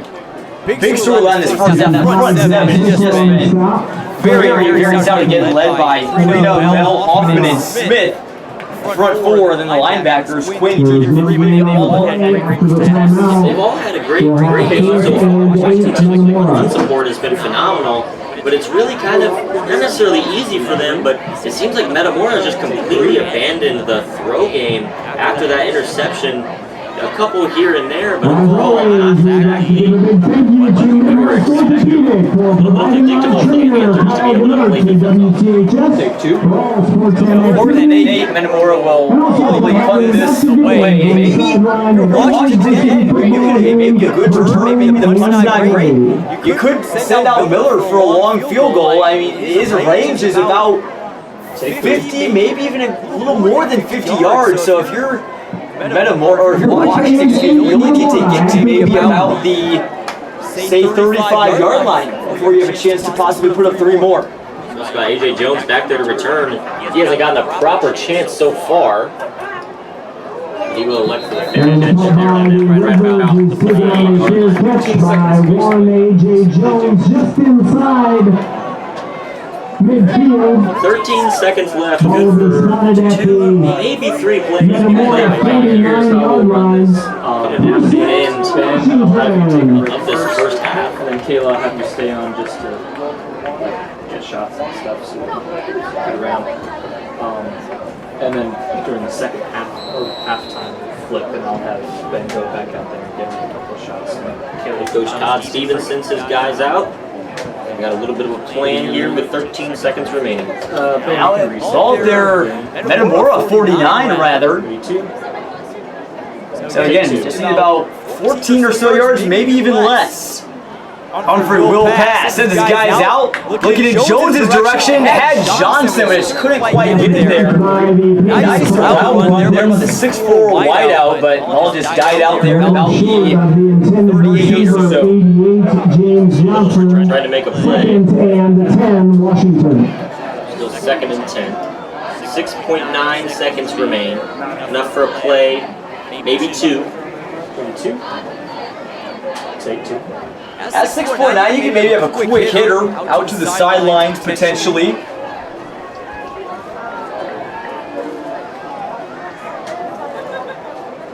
And Washington, no timeouts remaining, so who knows, maybe they'll bring out the hook and ladder or something of that nature. Humphrey looking to pass, he's under pressure. He's just going to hang on to the football. That's a smart decision there from Humphrey. Didn't play a real as all the Chicago Bears fans saw last week. Washington goes to the halftime 10-0 lead. 10 of your thoughts from the first half. Really strong start for Washington. Even though they're 0-2, Washington's a great team, and they're going to come out early because they're trying to prove everyone that's saying, Washington is as good as they were last year. They're trying to prove them wrong. They came out in a great way. For Metamora, a little bit questionable on the offensive side. They haven't been able to run the ball like they've been wanting to with that defensive line of Washington being such a problem for them. But, in the throw game, they did throw the interception. But other than that, they haven't really gone back to it. So I'm expecting, or at least hoping in the second half, they try to do that. Certainly, again, defensive game. And we saw in the first half. I think that's probably what we probably expected. Tough, hard-nosed game. Two very tough teams that, take pride in the weight room for sure. And really, this game I think is going to be one to line of scrimmage. I've seen a ton of big breakout plays. I think it's going to be, maybe who can get that key block, who can open up that wide hole. Because these guys have some fast players, you just need a little bit of space. Yeah, Washington's shown that a little bit. 2 of those touchdowns got called back, but they did have a breakaway run that did count. Brings me to my other point, though. Got to be careful on those penalties for both sides, but especially Washington. 2 touchdowns that could have possibly happened. Obviously, one they ended up getting back, but 2 touchdowns that could have happened. Just they weren't able to convert on it because of a flag. So got to clean that up. And Metamora's also had a couple of flags in the first half. That's definitely not something as a coach you want to see your guys doing. You're still alive. Definitely not. We'll see what both teams do after halftime. Again, that second quarter brought to you by United Way. Appreciate you all for sticking with us here at our WMBD Game of the Week here on CI Proud. We'll be back after these messages or right after this. At Papa John's, we start with better. Like taking marinated oven-roasted chicken and tossing it in our hot lemon pepper sauce. Or how we hand toss our fresh, never-frozen signature dough made from 6 simple ingredients. And now, our dough can save you dough when you order from the Papa Pairings menu. Get 2 or more Papa Pairings favorites for just $6.99 each. Better ingredients, better pizza, Papa John's. Order now on the app. Start your career working in the electrical industry with great wages, benefits including guaranteed retirement income, paid health care, dental, vision, 401k, and more. We have positions open now with IBEW Local 34. Be a part of the electrical team on the front lines of the electrical revolution. Join us on the cutting edge of training in new electrical technology. Contact us today at PeoriaJATC.com. Hi, I'm Webb. I'm the sales manager here at Perfect Choice. We offer windows, siding, roofing, and full bathroom remodels. When you purchase windows from Perfect Choice Exteriors, one of the biggest trends that we've seen in the market with talking with hundreds of homeowners throughout every year is they want something that is going to be able to save them money, not just now, but in the future as well. What sets Perfect Choice apart from all the other companies in the area is we're family owned. We want to come out many times, come and inspect the project, protect your family, protect your home. That's our goal. The heart of Illinois needs volunteers, and you can make a difference. Be part of a global community of people who care. Discover the joy and satisfaction that comes with improving your community and the lives of the people living in it. United Way connects volunteers who are ready to work with opportunities in the local area, driving real change made by individuals like you. Join United Way in improving the lives and communities around us all. Sign up today at volunteer.hoyunitedway.org. And welcome back to Washington. Bands here on the field, playing highway to the danger zone. Right now, Metamora is headed on that highway right now, but still within 10. Still a very close game. And at halftime, I had the chance to catch up with Washington's quarterback Tyler Humphrey, as well as wide receiver A.J. Jones. Listen to that interview, and now I had a nice time talking to these two Panthers. I'm here with Washington quarterback Tyler Humphrey and wide receiver A.J. Jones. A dynamic connection for this Washington Panthers offense, and one that is sort of being restored. A.J. transferring back here to Washington. And just tell me a little bit about that. Obviously went to Bolingbrook for your sophomore year, now back here in Washington. Yeah, Bolingbrook, it was a great atmosphere, but some things didn't work out as I wanted, and I made the decision to come back here with my friends, family, and I'm feeling good to be back with my boys. Definitely, it's all about being back with the boys, as they say. And, Tyler, I know we talked before the season. I know it's the connection you have with AJ is, more than runs what people have seen at the varsity level. You guys have been playing each other for quite some time. Yeah, I remember growing up playing JFL with AJ, his freshman year, my sophomore year, JV, it was a lot of fun just because we're just playing ball. If he's on a go route, I know I was going to hit him right away. So just having him by my side and coming back my senior year just kind of feels a little special. And I'm grateful he came back. Definitely. And AJ, obviously, I know a lot of people really high on you. Obviously, a lot of recruiting buzz and everything like that. What did you work the most hard on over the offseason and also during your time at Bolingbrook? Yeah, the recruiting and stuff, I put that aside for right now. That's going to take care of itself because I know the player I am. I know I'm going to get recruited, I think. But I'm just working on myself as a player, just getting better every day. And being a leader, I feel like that's a very important thing for me in my recruitment. And as a player, I want to be a leader, especially being a junior now. Certainly, we got two leaders right here. Obviously, Tyler, your second year starting as quarterback. And obviously, a 0-2 start here for Washington, but against two very good teams in Canelan and Kankakee. Tyler, tell me a little bit about what you guys have learned the most through those first two games. Definitely learned on what things we need to fix, but we've also noticed some things that we like to do really well. So I think we got to build off of what we do wrong, but we also need to build off of what we do correctly. So I think coming to this next game, we know we have a lot of things to fix, especially on my part. But getting those things cleaned up for this next game is a big part of our success, and I think we have a good game plan coming in. I'm really excited for this next game. It really should be. And, obviously last year, guys, Washington came in as probably the heavy Mid-Illini favorites. This year, obviously, 0-2 start. Do you guys feel like you guys are still the dark horse? Do you guys embrace that role at all? Or do you guys still feel like you guys are the favorites? Nah, I know we're the favorites, but everyone looking at us like this 0-2, we look a little sorry, I would say, but they can look at us like that. I think we'll show who we are. Hey, they'll let the play do the talking, and that's all that really matters. And, obviously just this rivalry, Washington, Metamora, AJ, I remember 2 years ago you as a freshman caught a big touchdown. What are your guys' just favorite moments of facing Metamora, whether it's either varsity or even in those JFL days? I think I was my sophomore year. I was unfortunately hurt, but we were playing a JV game, and everybody on this JV team, we've had our intense rivalry with them since JFL. It's kind of just growing up. It's like we hate Metamora. We got to beat Metamora. And so watching my boys come together without me being there, like a big part of our team, and then coming together and putting it on them, I think we dropped at least 50 on them. It was great to just watch from the sideline. It's cool having friends over there in Metamora, but when we get on the field, it's different. It's Metamora versus Washington, and I can't wait to put up 50 on them and just smack them. I missed out on a lot last year with that team, and I'm just ready to smack them. Certainly. Well, it should be a great game. It always is between Washington and Metamora. Again, Tyler Humphrey, A.J. Jones. One last question here for you guys. What do you think is this team's ceiling? Obviously, even still 0-2, you guys still, I'm sure, dreaming pretty big. I think we can go just as far as we did last year, if not further. I mean, we always preach that. Just go as far as you can. Get to that final step, which we didn't get to last year, which try to fill that legacy for those guys last year, but make a name for ourselves this year. I mean, yeah, like he said, last year they had a good run. And for me, I want our play to do a lot of talking in the game, our schedule, our season.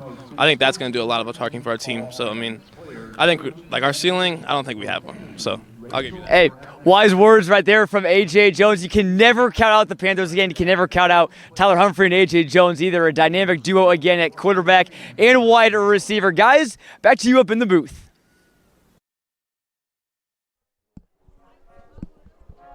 And welcome back here to Washington. Again, I had to talk with Humphrey and Jones. Wrote a story about them on CSM Overtime. And that's where all of our written content is. Check it out today, clutchsportsil.com/overtime. And we got plenty of stuff that comes out each week, especially for football pick'ems, weekly power rankings, latest AP polls, feature stories, and lots more. Again, Jonathan Michael, Teddy Ball here in the booth. By the way, we are planning on hopefully having a special guest join us sometime soon, Teddy. You want to elaborate on maybe who that is? We're waiting on his arrival back here to Washington. He's coming back from Danville. It's going to be exciting. Just, a little bit of high school royalty for not only on the gridiron here in Washington, but, also in the basketball court. One of the for second half arrival and potentially here the third or fourth quarter. Yeah, Jake Stewart, former three-sport athlete at Washington. I saw him play quite a bit in baseball, football, and basketball. Former Washington quarterback, now at ICC playing baseball. So he's just running a little bit late. Cougars ran a bit long on the diamond, but hoping to have Jake back in here at some point. Again, talking about this first half, Teddy. Again, obviously amidst all of the looking down, checking our audio was going on. Overall, what do you think? Both teams are satisfied at all with that first half effort or not? I think both of them have. Obviously, they're talking about things right now. Washington, you can be a little bit more, necessarily quote unquote happy about it. Obviously, they want to have a little bit more. They had some missed opportunities. For Metamora, though, at least in my eyes, I was kind of frustrated just in the sense, like, I really want to see a good game. And we do have a good game on our hands, but there's so many opportunities I felt like for Metamora to, maybe pass the ball and mix things around that they just didn't capitalize on. They continuously ran up the middle, and Washington was all over it in that first half. They really were, and again, so about going back to the turnover battle going into tonight. Metamora was actually should be +4 in the turnover department. They had 3 interceptions in their first 2 games, plus a fumble recovery. Washington, they've thrown some interceptions so far that have cost them, and some of them have been pick sixes. That's been really the biggest thing. If they can clean up those pick sixes that they've had in those first 2 weeks, they're looking at 2 different ball games against 2 good teams in Caneland and Kankakee. Seriously, could have been different. And Washington so far in this one, they have the pick. Didn't result in a pick 6, but they did get down to the first and goal area. But that's just something Metamora has been trying. And I guess you can't really get interceptions when Washington's been running the ball so well, and that's what they've stuck with. But there was a potential fumble that happened in the backfield, and there definitely are things you can capitalize on for the Redbirds. But overall, for the second half, trying to clean that up on both sides and make sure no side gets the advantage through the turnovers. I'm here with Washington quarterback Tyler Humphrey and wide receiver A.J. Jones. A dynamic connection for this Washington Panthers offense. Around the Mid-Illini Conference, a Pekin Dunlap game. Looks like Pekin was ahead again at last check, and lo and behold, looks like Pekin reckons they won. Okay, there we go. It was Dunlap. Now up 27-14. The game on CI Brown as well. All the rest of Dunlap's home games as well with the WMBD crew. Both teams taking the field. Now let's take a look at some of the other scores here in the area. Teddy, really on the East here we're at Limestone. That's going to be a good one because Limestone only lost to Eaglesburg by 8 last week. So Rockets is still playing too. That's been the one that we've talked a lot about. These New Orleans, sorry, not Metamora, sure, Limestone has been, you see that, maybe it's just trying to get a little bit back there. Limestone, there's also a team where you look over them too much and you'll surprise you, especially against a team like East Peoria, where necessarily they haven't proved themselves this year. They have. They're 2-0 and they've had a strong start to the season, but they still have some things to prove as well. And that should be a team.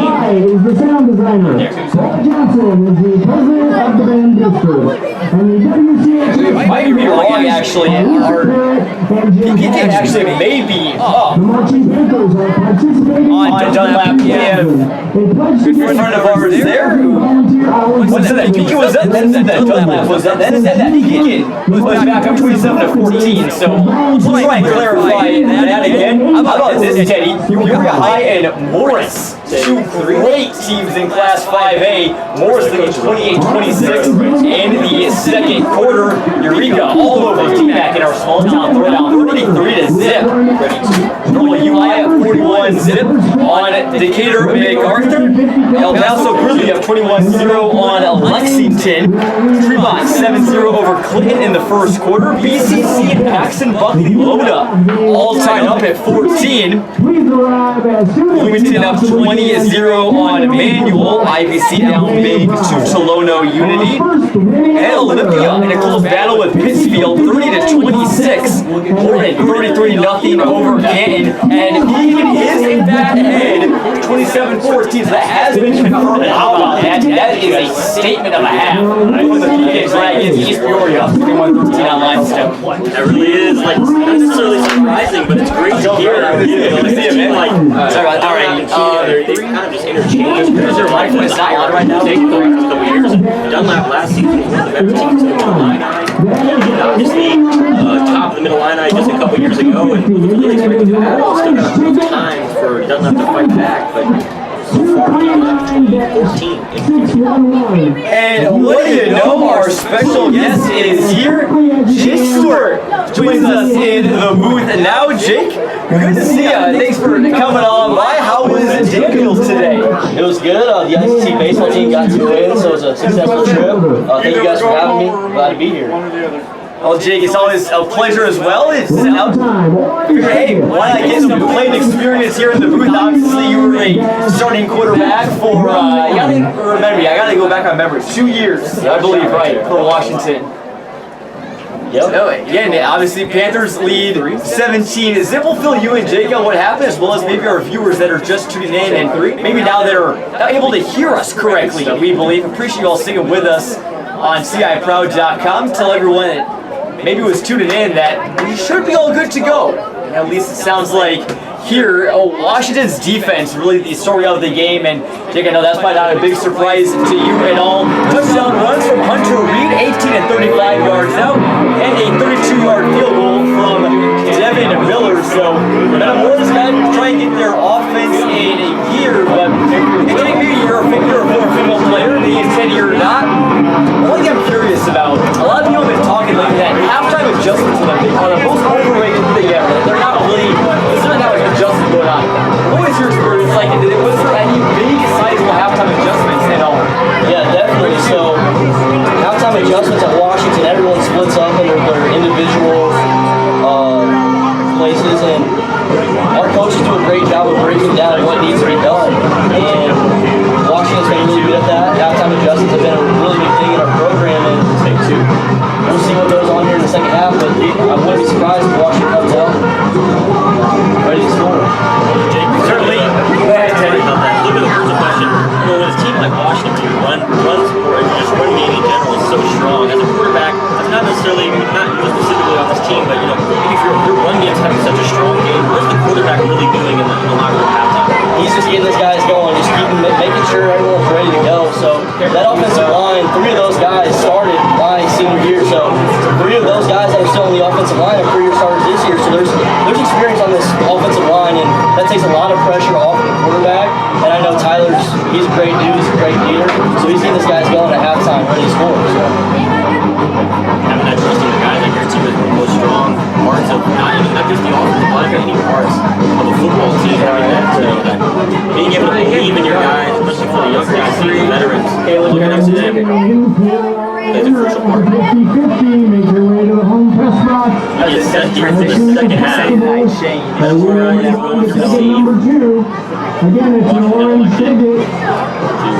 Receive in the first half. 239-611. Again, Washington will kick it away to start the second half. You're getting nursing a 10-0 lead. My apologies. I said that Hunter Reed scored 2 touchdowns. I forgot to cross out the one that he had that was called back by a flag. So 2 of them have been called back by flags for Washington, although one of them they ended up scoring anyway. So it's only a 2-score game here at Babcook Field. And Teddy, we mentioned the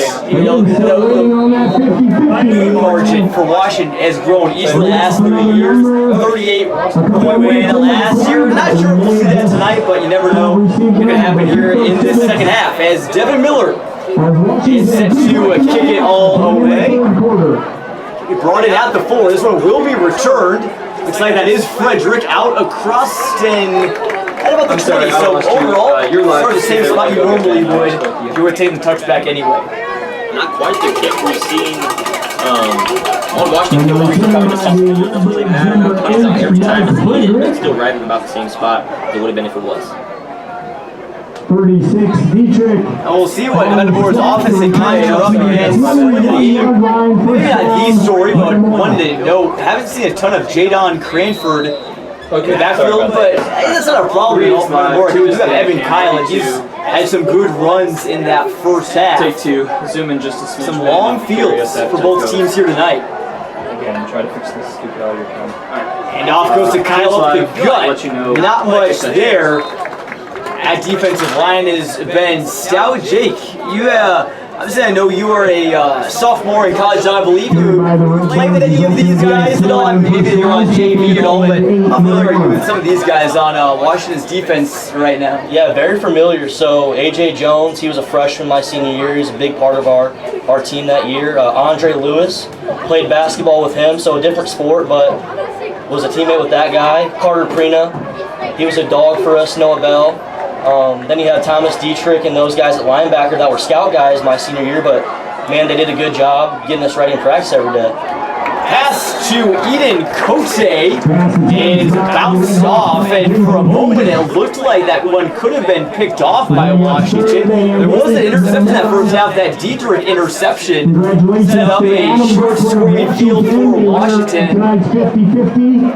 Jake, one thing I would ask, you talked about Carter on the D-line. People just being able to create so much pressure in this game or already this often early on, my apologies, on Metamora, as a quarterback, just feeling comfortable in the pocket and what it's like to not feel comfortable in the pocket. Just the 2 different sides we've seen. Metamora, they've got a lot of time when they do throw the ball. How important is that in the quarterback position? Oh, very important. Having time to throw the ball is everything.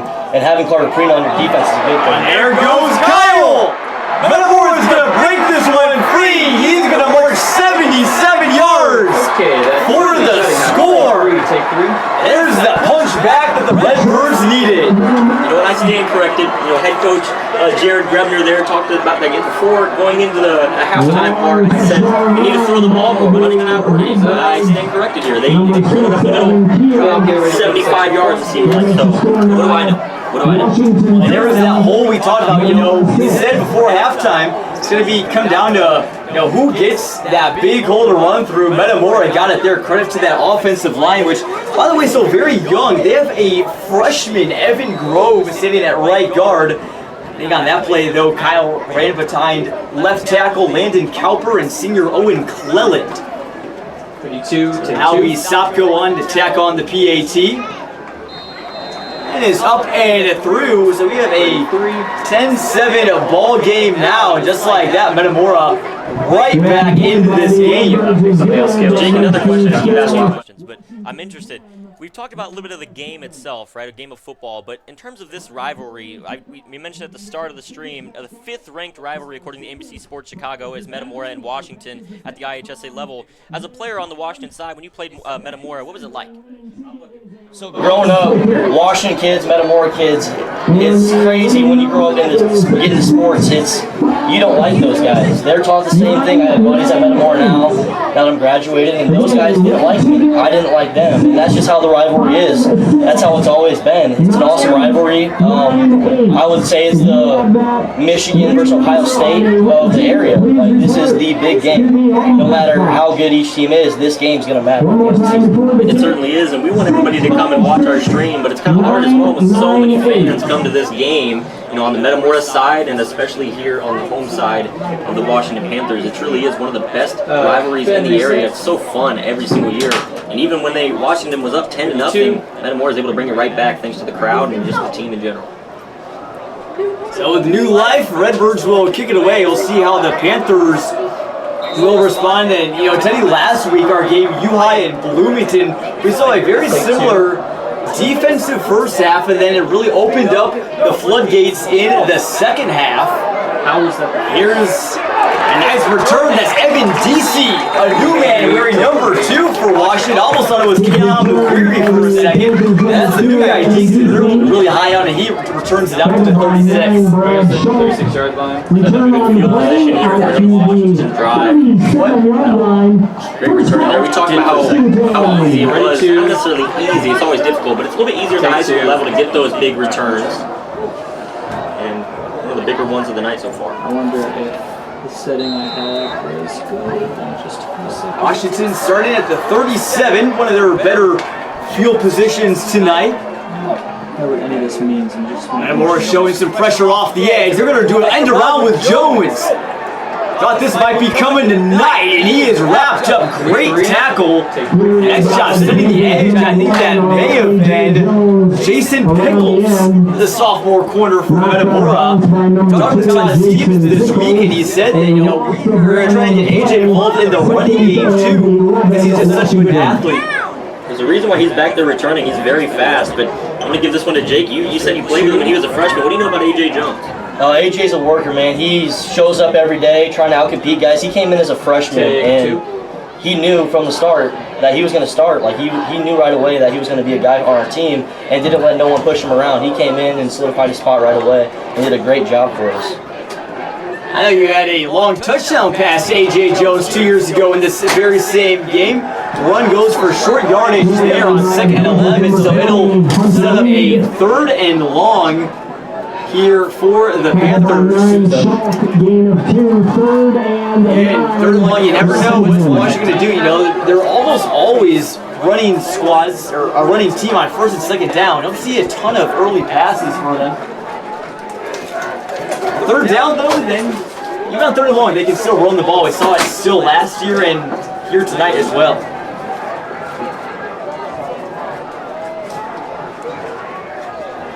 Three wide receivers. Snap is low. Humphrey has to get rid of it. Gets it out to Reed. And he's brought down at the 37. That's a big tackle from Cam Nickel, the Western Illinois commit and the number 11 ranked linebacker in the state of Illinois. Big tackle there in open field, and that'll force Washington to punt. Gotta give credit to Metamora. They've come out in the second half. And you talk about the halftime adjustments. That's certainly something that they've made. Hasn't been the same looking Washington team in this 3rd quarter so far. Now Smith will punt it away. Grebner sitting at his own 32. I'm here, but I'm not really paying attention. Sorry. This one circling, going to get down about the 32 and takes a Metamora hop. Washington trying to get it at the 41 before it's down there. Number 65, that's Wyatt Lehman. Now Metamora a chance to take the lead. Washington, their second halves have not been particularly kind. We talked about getting off to a good start in the first half, 2-10, ready to jump the lead in there, but you know they've had games been within reach at halftime. Both the first 2 games, the second half, where haven't been able to get much going on offense. Now they got to rely on their defense to get a big stop here. You gotta give, you gotta take it with a grain of salt. Both the teams they've played at the start of the year have just been high-ranked teams in the state of Illinois. I'm going to turn this one over to the question. Jake, for you, for Washington, it seems like a lot of times they will play really good competition early on in the season. What is that like, getting those learning experiences to go through the rest of the conference matchups and just the rest of the season? So the Mid-Illini is a gauntlet as is, but when you throw in a Kankakee, when you throw in a Caneland or a Highland, that gets you ready for the gauntlet. That gets you ready for the rest of the season. And Washington, they don't play cupcakes at the start of the season. They get teams that are going to make them ready for the conference. So that's a plus that our program does. Big tackle for loss there by Thomas Diedrich, the middle linebacker, sliding into the spot that Jace Harlan occupied last year. And that linebacking core of Eli Bear, Eli Pappas, and Harlan was just so good for the Panthers. And again, Carter Quinn, Thomas Diedrich, Will Freeman taking over. Petrie's in some trouble, his ball is out. Metamora is going to fall on it. Landon Cowper got on it. It's like Prina was the one there causing havoc. That's not a surprise at all. Prina is always a threat for a couple sacks each game. He's always aggressive and punching out the football as well. Talk about a guy that epitomizes turnovers. He and Noah Bell, too, as well, do a really good job of that. Now 3rd and long, Metamora. They've been so good all game, just coming around the edge and just forcing that pocket to just collapse. We've seen a couple of times where, Peaches tried to get out of the pocket and just tried to run through, and then the linebackers come down with the support as well. So Washington's getting a little bit of that first half action back here on this Metamora drive. 3rd and very long. They'll just run a toss play. Kyle to the outside. He has got no room. 3 Panthers are there. And there's that defensive stand for the Panthers. How about Joe Smith, the defensive end, getting all the way out there to the sideline? Still 4th and long here for Metamora. Going to probably punt. They have someone back. That's a good defensive stop by Washington. Last couple drives to start the second half has not looked like that, especially the touchdown one, but still 10-3. Washington has a chance to 10-7, third quarter. 10-7. My apologies. My apologies. Washington has a chance to increase their lead.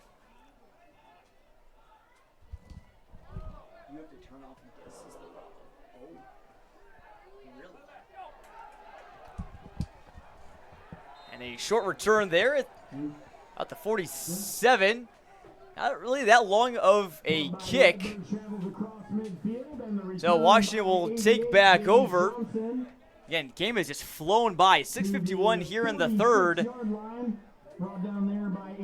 Not a lot of scoring in this one. Jake, another thing I want to talk about, we mentioned this rivalry against Metamora. You were on the winning side of that game a couple years ago. But, maybe just overall in the Mid-Illini, what was your toughest loss? You've been a part of a lot of winning teams, with basketball, baseball, obviously, and football. But what was the toughest loss for you on the gridiron? Definitely our loss at Peak in my senior year. That was a really good Pekin football team. Tanner Sprecher, Kanye Tyler. They went far in the playoffs. Ball is out, and it goes out of bounds. Washington dodges another bullet. And we played them at 3rd place, a tough game. We put up 28 points, I believe, and against a really, really good defense. So you think you're scoring 28 points against that defense, you have a shot at that game, but their offense was so explosive and outscored us that night, which you look back at that team and think, wow, Washington's defense gave up a lot of points that game, but that's just one of those that some of us, me and my buddies, sit back and man, what if things were a little bit different, but that was the only conference loss for you guys that season. Ran the table pretty much the rest of the way out to the playoffs as Hunter Reed gets the carry, makes a nice move, keeps his head chugging down. He's got about 9 yards, I should say maybe about 6 or 7 there on 2nd and 7. It'll be 3rd and inches. I feel like that this game is always determined by who wins the line of scrimmage. It's every year is whichever team wins the line of scrimmage usually comes out on top. So I would add in that that's a big part of this game, and if Washington can hold on and control the line of scrimmage, that'll be a big key to this game. Has been a huge key so far. And again, Metamora's linemen on both sides, offensive and defensive, are not as big as Washington. So Washington has certainly the measurables advantage, and Obviously, Metamora's guys still very strong as well. They've put up a pretty good fight. Got to give them lots of credit, especially that O-line. And again, 4 new starters plus a freshman and their new-look defensive line, which features Will Mishler, Caleb Morrison, Kevin Barker, and Evan Kyle, the latter of which has made a couple plays tonight. And after the measurement, looks like it's going to be first down Panthers. Like you said about the offensive lines, though, one thing I want to say, this year, obviously we're focused on this game right now, but looking ahead, Metamora has a bit of a younger cast of O-linemen and D-linemen in Washington. Obviously, they have guys that are going to come up and fill those roles, but right now they have probably one of the better offensive lines in the area. They're big guys, strong guys, and they're all technically sound. But next year, this might be a little bit different in terms of as they just bull rush through there for a gain of about 5, but it might be a little bit different next year with the experience of Metamora moving forward. Jake, another thing, just, the culture of Washington is one of the strongest in the area. Whether it's basketball with the TOC tournament that we work, or, football season here that's always back in the stands. What's one thing about, Washington football, Washington in general, that just is special to you? The whole thing's special. The 12th man, Washington football together, alumni. My dad's buddies, when they come into town, they talk about Panther football, and I'll talk about my days, they'll talk about theirs, and it's just a brotherhood, and that's just all Washington sports is. It's a one big brotherhood, and it's really cool. They really are welcoming and super culture-based here in Washington. It's one of my favorite places to be. And Jake, it's crazy that I've never asked you, I've never asked him this. I want to make sure, Jackson Stewart, right guard, is your brother, correct? He is. That is my brother. That is my younger brother. There you go. He started my senior year, so he ended out the season starting on the offensive line for me. So if I were making mad at home, every now and then in practice I'd get a hit. I know what it was from. So no, it's very cool. Awesome to watch him grow up. Senior year, super proud of him. But it's surreal. I feel old watching him out there as a senior now, but very proud. And I obviously, I saw it all the time. I've seen Jackson. I'm like, I'm pretty sure you guys are brothers. Look pretty similar. Obviously, Jackson a little bit bigger in build. Nice guy to have on the offensive line, but that brotherhood certainly for Washington, also for Metamora too. You got some family connections. Obviously, this is Avery Grebner, his senior season, the son of head coach Jared Grebner. So, his dad, I asked him about it. I said, he said, I treat him the same way I do all my players. I treat all the players the same way I do Avery. But, I'm sure he can't help but feeling a little bit proud as I consider the way that Avery Grebner has played this season. Certainly an all-conference worthy player. Big 3rd and 2. Here for Washington, Hunter Reed bursts to the line, and he's still on his feet, down to the 25. Just stayed up on 2 legs for longer than many would have thought. Continues the dominance in the run game for Washington. Had a little shaky start at the start of this second half, but since then they've picked it up on the last 2 drives. Playing a lot better here with 5:08 left here in the third. I want to shout out our director, Josh Messenger. He's been hard at work trying to fix our audio issue that has perplexed us for this entire game. But I believe, I said it the first time, but I think we have officially got everything all sorted out. Knock on wood. As another run up the middle, Washington now into the red zone. It's brought to you by Ashley Furniture Home Store. I had to wonder, after so long, Jake, whenever you face, Metamora, assuming you guys ran the ball a decent amount, do you feel like they got tired later on in the game? Because I think it's an effect for really any high school football team, especially in the second half. Yes, definitely. Everyone gets tired in the second half. It's just who's going to persevere and fight through that tiredness and ultimately keep going. And Ashley Furniture Home Store, sponsor of our Red Zone tonight. I want to thank them and all the rest of our sponsors. Handoff goes to Reed. He was touched right at the line of scrimmage, but fell forward and got about 2. He's down to about the 15 or so. It's going to be 3rd and inches, maybe even centimeters. See if they bring out the sticks. It's a tough situation for them, though, now, because if they get the first down, They, depending on how many yards they get, but they get the first down. They will not be within 1st and goal territory. It's going to be a little bit short, so it's a bit harder. Metamora student section getting riled up in their blackout. Handoff, I think that may have been Diedrich or Freeman. Either way is the up man, the fullback, and it's a first down for Washington. And it was Diedrich getting that little plunge for about 2. It's a gain inside the 15 to around the 13-yard line. You know, Jake, one thing that you see, like, I played at the JFL level. I wasn't anything crazy. But what I will say, like, a lot of programs, we did the JFL thing last year for Dunlap and got to see how they run things. You know, what's something you might have, I don't know if you played in JFL or not, but what's something, you know, from growing up at the Washington level that carries over into the culture of the senior and varsity level?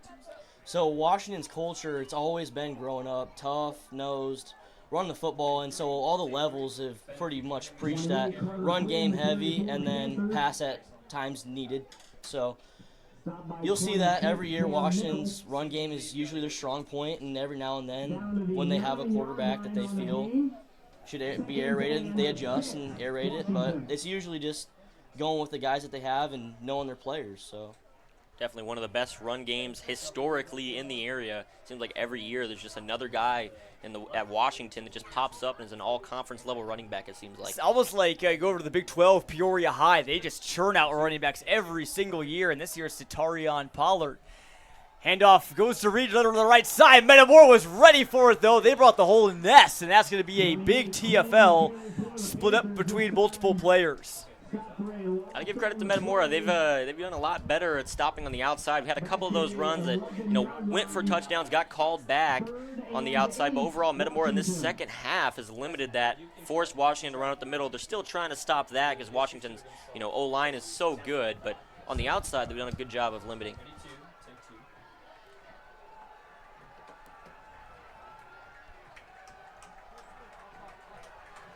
So 3rd and 8 here from the 11. Big play for the Panthers. Harid gets the toss, shakes a tackle. He is in for 6. There's his second touchdown of the night. Hunter Reed gets to the outside. Hunter Reed there, great job of breaking that tackle and getting free, making the extra effort to get in the end zone. Little Kanan McQuarrie-like run right there. Shout out to Kanan. I know Kanan's smiling right now, him and Hunter. He took Hunter under his wing last year and showed him the ropes a little bit, so I know Kanan's smiling somewhere. Down in Georgia at lineman school, I believe. I was talking to him about that, so. He and Jace Harlan. Jace Harlan's down there too, so. How about that? Shout out to Jace Harlan. Maybe they're tuned in tonight, you never know. And PAT is good from Devin Miller, and you talked about Hunter Reed, Jake, real quick also. Score Drive brought to you by Papa John's. Reed really broke out in the postseason last year, had 5 touchdowns combined across 3 games, had 3 touchdowns in that big win over Glenwood. So I think we kind of knew at the end of last year that Hunter Reed was the next big thing for Washington, and again, what better guy to learn from than Kanan McQuarrie, all-conference running back of both years. And we have a final in our small-town throwdown. Teddy, we talked about in our podcast, the games we've done for those have not been close so far this year. We thought Eureka DMAC was going to be close. Not the case. That game's gone final. Eureka wins 47-0.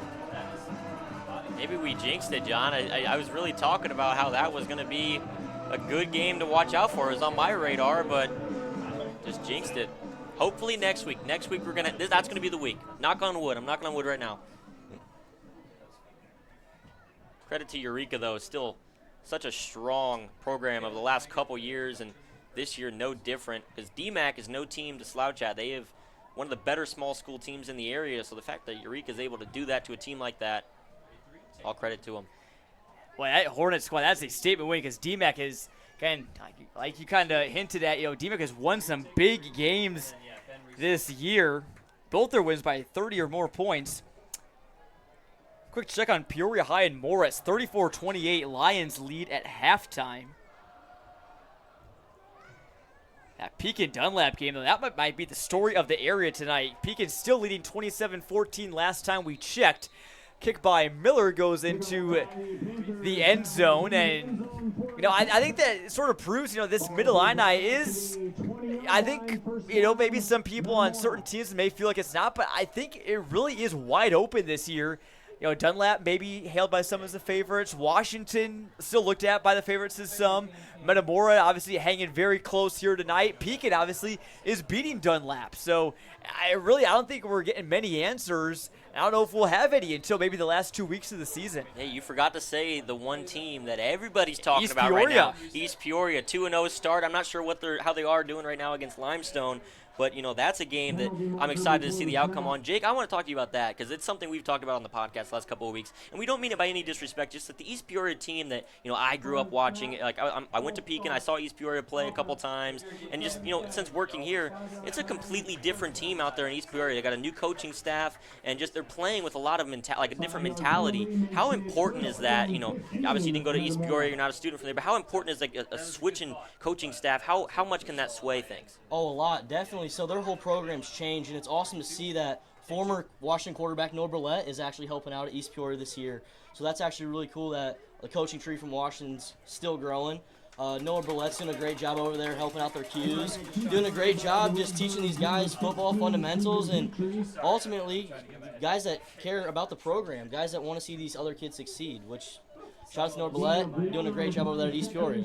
So that's all awesome to see East Peoria. And Noah Burlett also joined us in the booth here last year for that East St. Louis game, maybe during the playoffs. Maybe we'll have to see if we can bring him back as well. By the way, we try to see if we get a color person from Metamora to kind of balance it out, have a Metamora perspective, a Washington perspective, and unfortunately, all of people that we know in Metamora circles, all the people that those people knew, didn't know of anyone that was around, but maybe next time we'll find somebody. Throw by Petrie goes incomplete. John, that I would say that might be for the best because the tension in this room, I can only imagine. On one side Washington, one side Metamora in one room. That's built for disaster right there. We could have asked Caden Hartnett to get up here, but I think he's away at school at North Central. Yeah. And he probably would have blabbered on about his pick I threw against him. Picked me off here my senior year, and every time I see Caden, he lets me know. He's like, hey, man, thanks for throwing that ball right to my hands. Oh, man. Gotta love it. Dunlap has scored a touchdown. It's now 27-21 over there, but got a close one brewing here as well. This could be the final play of the third quarter. It's a 3rd and 14 for Metamora. Grebner's in motion. Petrie looks his way, now looks the other way. Scrambling in his own end zone. Looking for Grebner, and it's just a bit too high. Tried to bring it in almost with one hand, but it's going to be 4th and long, Redbirds. Washington fans maybe looking for a Carter Prina block punt here. Yeah, he is. Washington just as a whole has been good at blocking some punts, as has Metamora. Got to give them some credit too. Kevin Barker, their defensive lineman, had a punt a blocked punt not too long ago. There's one earlier in the game that Washington was close to having, had the crowd oohing and eyeing, just a couple of inches away from getting a block, or at least getting a finger on the ball. That one is up and good. As a punt brought in at the 43, Jones dropped it, now picks it up. Got some speed up across the 35 before he's thrown down. So good field position for Washington at their 34. They could make this a 3-score game if they can finish this drive off with a touchdown. Certainly have the field position for it. Jake, for starting off a drive, how important is, as we got a player down, hopefully he's okay, looks like it might be a cramp, but how important is field position? Obviously we know it's a big advantage, but going into a drive, do you feel like you can do a few things differently? Like maybe you have the room to be able to try some things out? Yeah, most definitely. Field position takes a lot of pressure off the defense, or off the offense, excuse me. The offensive coordinator's looking through the playbook. What can I do? What can I get to right now to maybe get us in the end zone here? But ultimately, yeah, no, that's definitely a big part. And a player down for Metamora, not a guy you want to hear. That was Cam Nickel, the heart and soul of their defense, who Jared Grebner said stepped up really big from week 1 to week 2.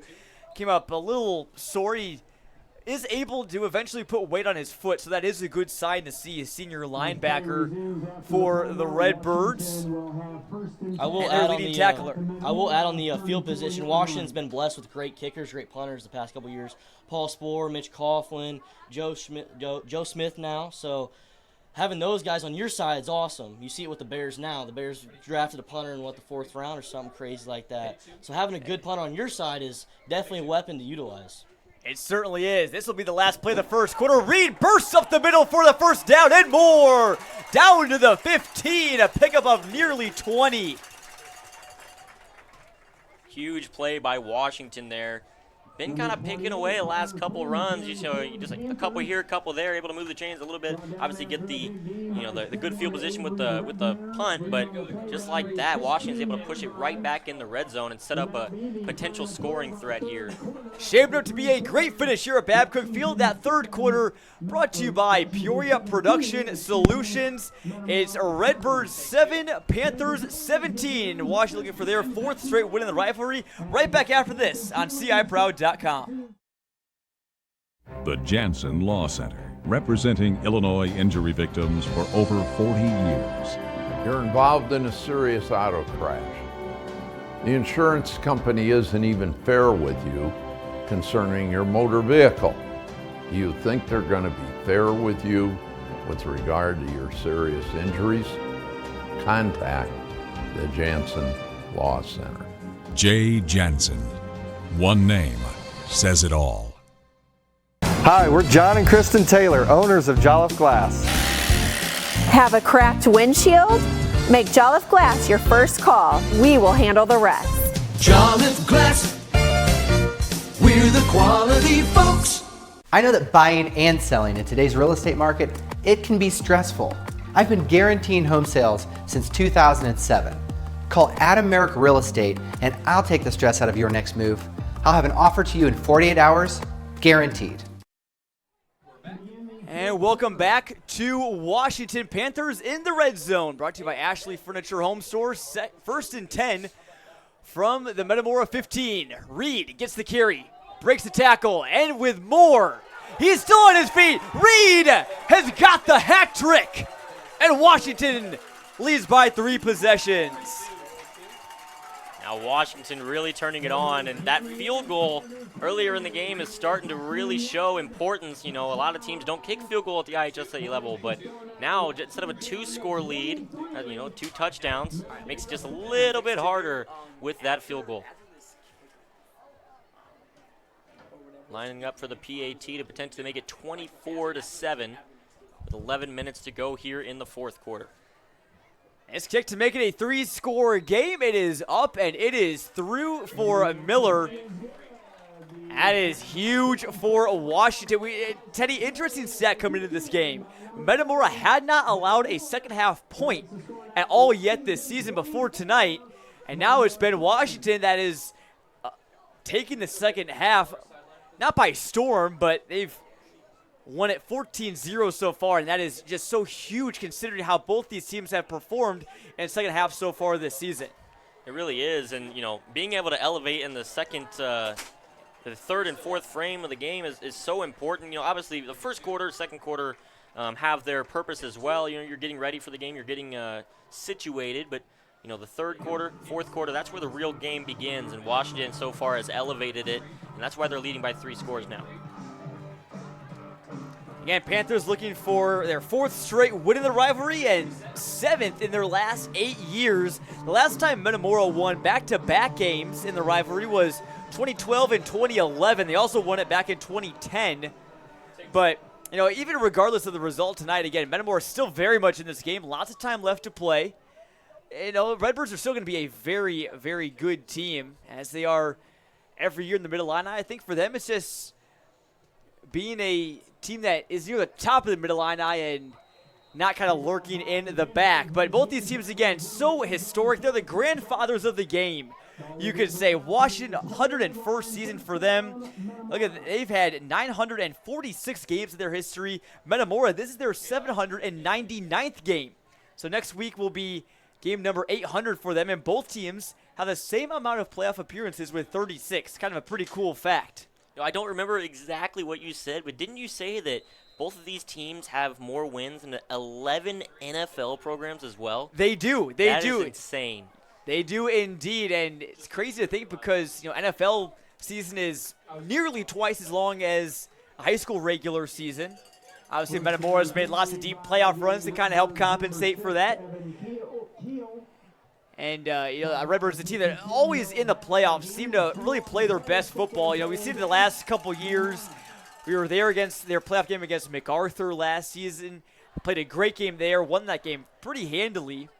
And they nearly took down Highland, who was a 3 seed. So, again, they just play some really good football in the playoffs every single year. And it's not always about how well you play in week 3. You want to peak at the right time. As Petrie will try and lead his team to a comeback. Hands off, up the middle, not much doing. Again, the Washington defensive line tackles. Bell and Hoffman getting in on that play. Just kind of sticking with the same thing. First drive, the scoring drive for Metamora was impressive. They were able to go out to the outside a lot very well and, beat the guys off the edge with good blockers, but still haven't really gone back to that too much. Kind of still running up the middle. They did have the breakaway run, which was the touchdown, but other than that, it's been pretty slow for the Metamora run game. Haven't yet went back to the pass game, at least majorly, since that interception late in the first half. 2 receivers on each side. Petrie drops back. He is being pressured by Smith. Ball is out from behind. That might be a fumble.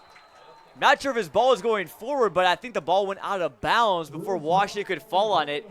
Either way, I think it's going to be Washington football. And we talked about that Metamora rushing attack. It's, again, 3-headed, like we said. Stephen Petrie, their quarterback, came in tonight with a team high in carries. Kyle's put up some great numbers as well. Cranford, too. And we're going to see all 3 of those guys throughout the season. Probably sharing the load pretty evenly. But, again, they've just been bottled up tonight by Washington's defensive line. Early candidates for our player of the game, which will be brought to you by Perfect Choice Exteriors following the conclusion of this one. Hey, Ben. Here comes the punt. It's a low liner. Takes a Metamora roll. And picked up by number 3. That's Evan Reed. Hunter Reed's brother. And Washington will start at the 45. Sorry to interrupt there, but, I know Washington's on offense now, but I just want to say it's kind of – I hope everything's okay, but Jadon Cranford has still not really been involved in the game plan offensively so far today, and he's been someone for Metamora that, he's getting a lot of college interest, visited with a couple of teams and a couple of notable teams, that is, and just really hasn't been in the picture not only here in week 3, but, last week 20 yards. Just not someone that you were expecting to not get as many carries. You're expecting him to be, a focal point of that offense. Just hasn't been the case. It certainly was. And again, took a visit to Michigan last week. Tomorrow, Jadon Cranford will be visiting Western Michigan. Humphrey with the keeper, carrying some Redbirds with him, and he's near the first down. He had Barker draped all over his back and just kept on chugging. That was one of our keys to the game. Keep on chugging for Washington. Move those 6. Keep moving forward. Tyler Humphrey exemplifies it there. They've done a great job of that all game long. We mentioned kind of both sides, how they've both been running up the middle, but the difference is Washington has just really done a great job of following blockers and continuing to move the chains. That's why they have a 3-score lead early here in this fourth quarter. They may have it at the 12-man trailer at the south end of the field. Oh, 1st and 10 from the 34. Give goes to Reed before he's cut down by Nickel. Good to see him back on the field for Metamora.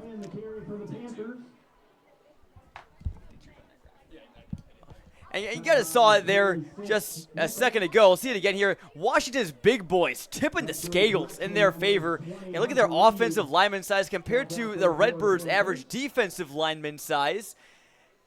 And it pretty heavily favors Washington there. And, again, really helped out by the additions of Sean Thornton, 6'1", 270. Jacob Goff at 6'3", 240.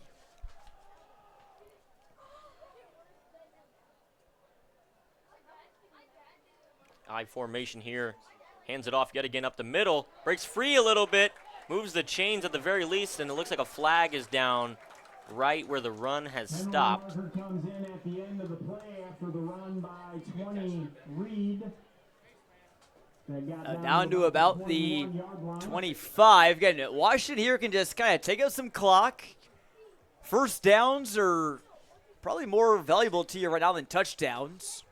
Maybe just as valuable, I should say. 6 points never hurts. You really can, and, going back to that first half, at the end of the first half, there was about 4 minutes to go when Washington got the ball about midfield, and they ran the ball all the way through to the last, 16 seconds. So if they really wanted to, they could just milk the clock, and they move the chains there, still in their favor. Up to them. Definitely think so. A face mask call on Metamora is going to move Washington even deeper. See the Washington cheerleaders, giving them something to cheer about. And the Orange Crush student section again, USA theme for them here tonight. Hoping to celebrate a Panthers win here in their second home game of the season.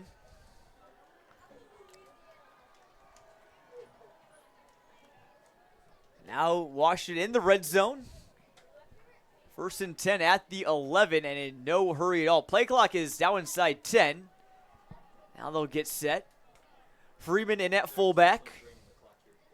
Handoff goes to Reed. Go to the right side. Could he have another one? Yes, he does. Puts his head down and gets right past Cote. What a game for the Panthers tailback. A good effort there on the outside by Cote, but just not able to, not necessarily his fault. There's a late flag, a couple of them thrown in over on the opposing side. We've had 2 touchdowns get called back. Could we see a third here tonight? Metamora will certainly be hoped so. They're, again, they technically would still only be down 3 possessions if this was a touchdown, in fact, as long as you get all 3 2-point conversions. But the clock is your biggest enemy right now with only 7:39 to go. Referees are discussing.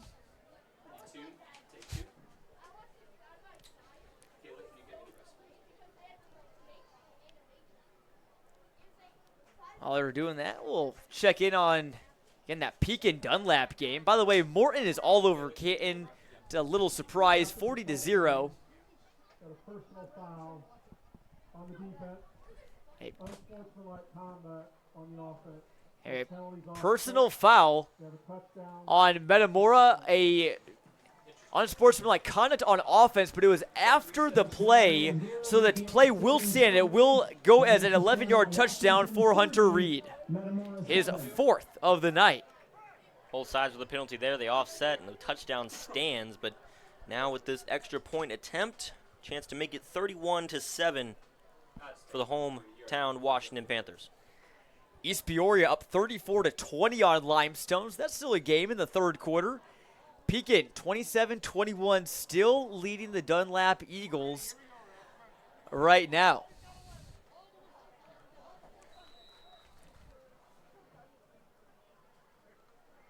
That game just finished in the 3rd quarter. And now here's Miller for his 4th PAT, and Sepp gets by. I think he's going to have to eat this one, and does. So, small victory there for Metamora.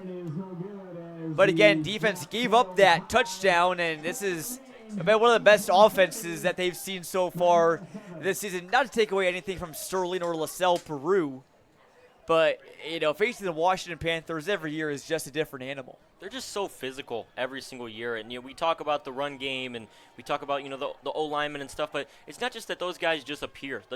You can have a big guy on the line, doesn't mean he's going to be good. They're physical in the trenches. They're very technical, and they stick to their game plan. They're under a new head coach right now, but he's still been with the program for a long time, and he's a part of that culture. And that's just what Washington football brings. And, usually Metamora is right in that race. Obviously, the last couple of years, not so, but up in this one early on, it was pretty close. Washington's starting to pull away here because of that physicality that they've kept up. I will say one thing I want to talk about, John. We were just talking about the rest of the Mid-Illini games. Correct me if I'm wrong, but if teams are tied with Mid-Illini record, say 1-0, right? If it goes to points for, correct, or is it point differential? Well, so with the Mid-Illini Conference, there is no tiebreakers. That's for any of their sports. If two teams are tied for the conference title, they share it. Okay. So again, it may be a little bit different. Some conferences do obviously have those tiebreakers, maybe those head-to-heads, and obviously if these two teams do end up with the same conference record, maybe you give the brief nod to Washington because if they can hang on and win this game. But in the official eyes of the conference, it would be a shared title. So I think that, again, very much in the cards. No, we haven't really talked a lot about Morton either. Morton, get back win against Canton, getting back on the right track. They have a big game next week against these Metamora Redbirds, who will host Morton. Then they'll host Canton, go to Pekin, and then go to Limestone. And then for Washington, they will go to Pekin next week. That could be a really good game. And they'll host Limestone, go to East Peoria, and then a big game in Week 7 at home here against Dunlap. Really good. And, last season, Dunlap, one of the better teams in the Mid-Illini. I think they finished top 2, if I'm not mistaken. And, top 3, my apologies. They're playing a good team against Pekin this year. That's taking a step forward. Really, the whole Mid-Illini has positives you can talk about. The only ones we haven't mentioned is, Limestone, Canton. But even Limestone is looking better this year. Haven't seen a whole lot of Canton this year, as much. But, Limestone and East Peoria taking steps forward in that game as well. A little bit of points on the board. Could be a fun year. That's what you want to see. You just want to see the conference succeed. I think fans of both schools and really anyone tuned in tonight, I think, probably wants to see the Mid-Illini Conference be strong again. And, maybe it's because we did 2 Big 12 games, or games involving Big 12 teams the first 2 weeks. But, I've been talking a lot about the Big 12, especially on our In the Clutch podcast, which, by the way, now on Spotify and Apple Podcasts as well. Come out with episodes each week. But we're talking a lot about Big 12 teams and how competitive that conference is. But, Mid-Illini is still going to be good, even though that there were 4 teams that came in today without a win. Morton and Washington obviously seem on track to end that streak. Yeah, but like you said, 2 of those teams are teams from a year ago that were just very dominant. And, I think, correct me if I'm wrong, the Big 12 had 7 playoff contenders last year. So this is looking like a Mid-Illini that could do something like that, Pekin, if they win today, it'll be 2-1 for them. With 1-0 in Mid-Illini, Dunlap is still a good team. Yeah, they're 2-0 coming into today. Yeah, so Washington is they're 0-2, but they're a great team as we're seeing on display right now. Metamora's 2-0, could be 2-1 at the end of this game. Positive records for a lot of players, or a lot of teams. Certainly, as Kyle gets the pitch to the outside, and he's ran out there by Carter Quinn.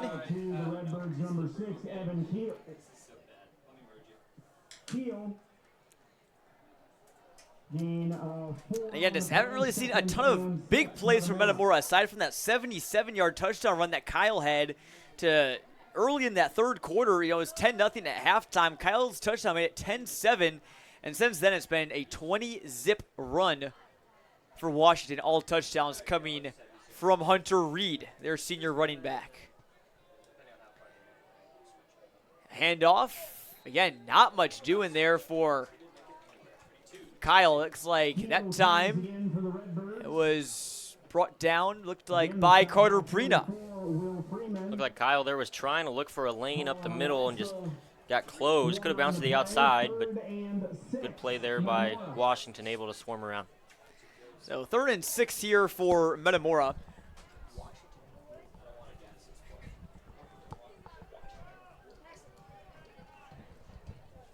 Again, obviously, clock, a big concern for Metamora right now. You're down 3 possessions. I think at this point the bigger thing is just getting some positive plays. Not having a 3 and outs, because they're, aside from that touchdown, they've had some short possessions here this second half, and this one looks like will also be short. Petrie goes down about a yard past the line of scrimmage. It'll be 4th and medium. Petrie's done a good job today of knowing when to escape the pocket, especially when it's closing. And we talk about this Washington team, their potential. Even though they started 0-2, they still feel like, according to Tyler Humphrey, and he said that everyone on the team believes this, they can go as far as last year, maybe even further. Obviously, the only further step is the state championship game, but they want to fulfill a legacy for those guys last year. They obviously want to make Todd Stevens his first year as a head coach count. They want to make their own year count too as well. Humphrey, again, one of many seniors on this Washington team. As the punt bounces at the 39, takes a Washington roll before it's down at the 44. But, the story, Teddy, last year of Washington was how many seniors they had, right? I think they had 27 or 28. This year, they still have a ton of seniors. They have 21 on their roster this year, too. So, very much sort of that same kind of team. They definitely have great leadership. Jake was talking about that, just, having guys that can step up even from younger roles and play. Haven't seen a whole lot of that because of how much senior leadership they've had. But, those guys still come in, they're juniors, see the guys above them that have so much success, and they continue that history like we're seeing now. Definitely the case. So, Washington's going to be in no hurry here on this drive. Humphrey turns around and is going to keep it. Ends up gaining about 2 before he's brought down by Schalk. Broken play ends up on a quarterback keeper by at Metamora, Team Teddy, we talked about the strength of their back seven, those linebackers, those secondary. Almost everyone in that group was a starter last year as well. Metamora may be a team that fares a bit better against teams that maybe like to pass the ball a little bit more. Not to say they're not strong on the defensive line, but again, it's a little bit of a newer group. It takes a little bit of time to gel, get used to the rigors of Mid-Illini play, and one of the toughest, if not the toughest, line in the conference. Kind of switching up sports a little bit to compare, like in the sport of MMA, which I follow, okay, there's a lot of things say styles make fights, as that run is taken for a first down. They say styles makes fights, and that's kind of what we're seeing today. Like, a style of Washington is just different from the style that Metamora prepares for, you know what I mean? So Metamora is more prepared for teams that throw the ball. You saw last week they got 2 interceptions thanks to their back seven, and maybe not the team that they're ideally built to go against for Washington, just a run-heavy team with a lot of big guys on the line. That was a 16-yard run by Evan Deasy for Washington. Their junior could possibly be the heir apparent in the backfield. Hunter Reed's a senior. Will Freeman, their fullback, also a junior. I'll see what we get from Deasy, who they're really high on. He picks up a couple there. Inside 4 minutes to play. Tackled by 29, Paul Reason. Washington just running the clock out every play as Humphrey will come out of the game. And we're going to see a new quarterback, potentially. That's Owen Klein, their junior, who also starts for them at free safety. So, and why not? It's a 23-point game. Get your stripes against Metamora a little bit. He'll just hand off here up the gut. That carry going to Connor Hurd, the junior running back. So Washington getting lots of guys involved. And now we see Dylan Brabson, DC, and Caden Chadwick come back on for the Panthers. So some line changes here for Todd Stevens' group. Getting a little bit of a mix of things. You never know when someone will have to come in and fill a role. You never know. Obviously, you never want to hope they happen, but, injuries do happen. Maybe some of these guys get bigger roles throughout the season. With 2 minutes to play, 3rd and 6, a first down could essentially end it. Washington could just kneel it out. Handoff goes to DC, right to the left side. He's got first down and much more. Evan DC making the most of his time. 35-yard scamper. And Washington continues to pile it on. Now, you talked about you could have just ran the ball out, and I'm sure that's probably what their plan might have been. But Evan Deasy had other plans. He wanted to take that one in house and show that he's next up in this Washington program.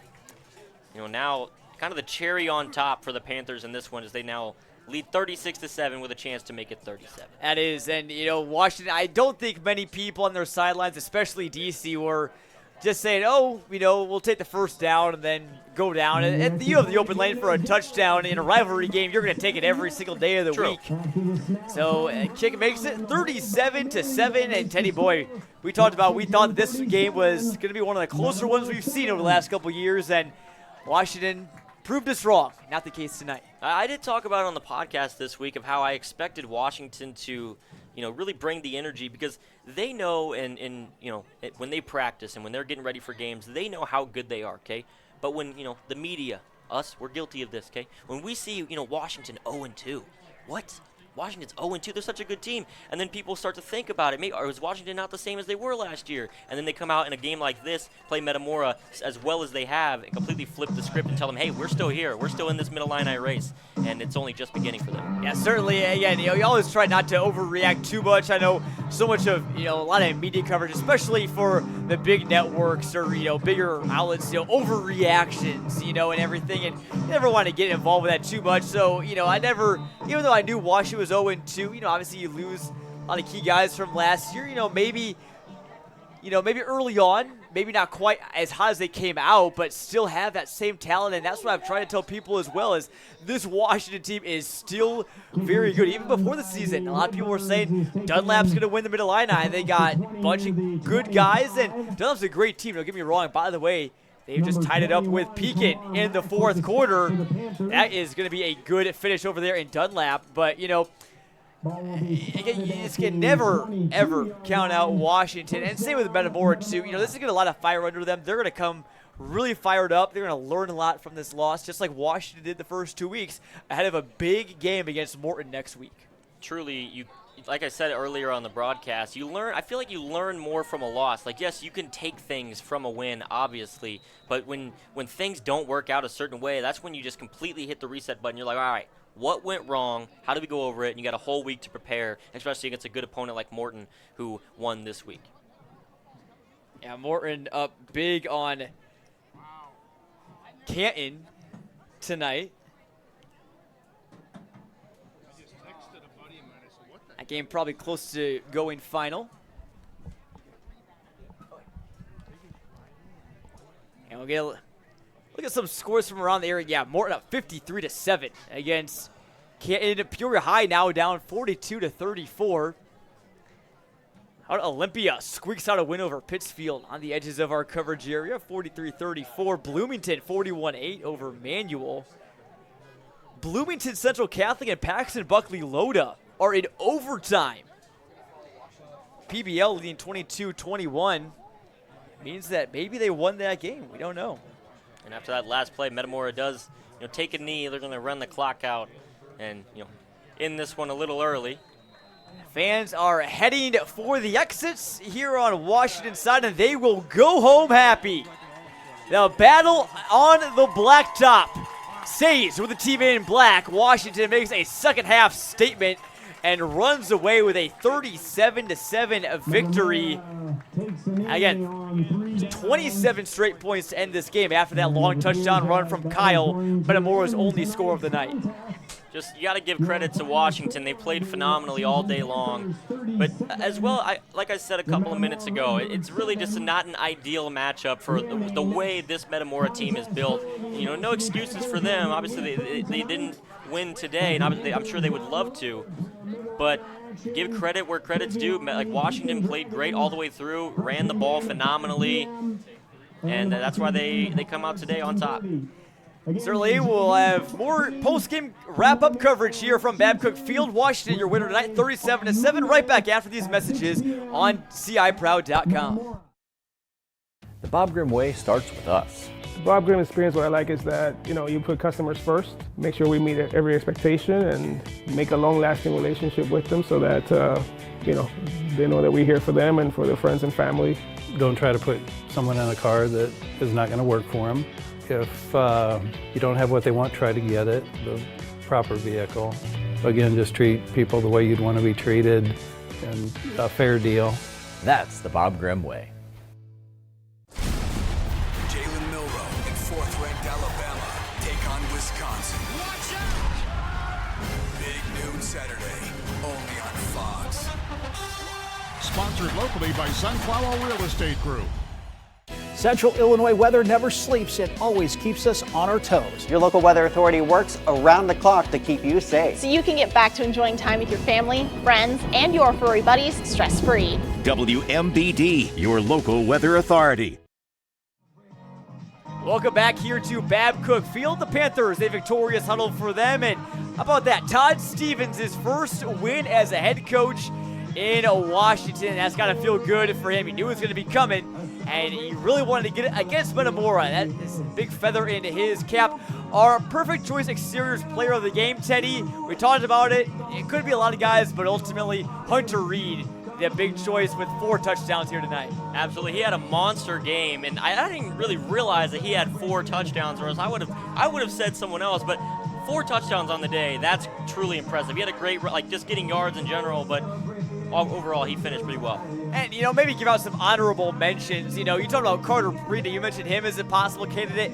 He led a great showing for the Washington defensive line. I mean, all game long, like Jake Stewart said, this game was won at the line of scrimmage, and Washington controlled that tonight with their front 4 of Carter Prina, Noah Bell, Luke Hoffman, and Joe Smith. They were constantly putting pressure, and that was mainly the reason why I was thinking Carter Prina, because he was always swooping around the outside. But ultimately, we did end up with Hunter Reed, because credit to him, 4 touchdowns is pretty hard to do in any game, yet alone a game like this that is so, it's the rivalry's so strong. You want to win so bad because, just the history of this rivalry and the 66th matchup that Washington came out on top on. Certainly, Washington makes it a little bit closer. They've almost tied up this rivalry wins 34-32 in favor of the Metamora Redbirds, but they fall to 2-1, 0-1 in conference play. Washington is 1-0 in Mid-Illini play and now 1-2 overall. They'll take on Pekin, who, by the way, now back ahead of Dunlap. Definitely want to tune into that game, being streamed on CIProud.com as well.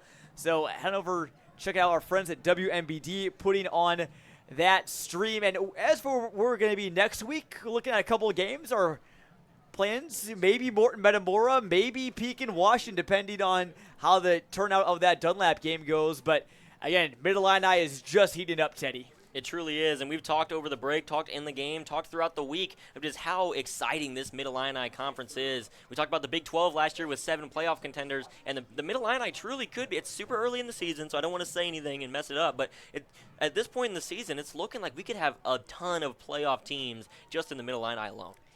They certainly can. 2 great teams battle tonight, but it is the home Panthers taking it home here on this 13th night of September. I want to thank all of our Clutch Sports Media crew that helped out tonight. Our director, Josh Messenger, producer, Brock Stotler, Ben Tapp, Kayla Hollowell on camera, Francisco Alonso roaming the sidelines and taking some pictures, updating our social media, and also John Camosa, who will have the story from this game. Keep your eyes peeled on CSM Overtime for the story and reaction from Washington from this game. For my broadcast partner, Teddy Ball, I'm Jonathan Michaels saying we'll see you next week on our WMBD Game of the Week. Have a great weekend, folks. We'll talk to you soon.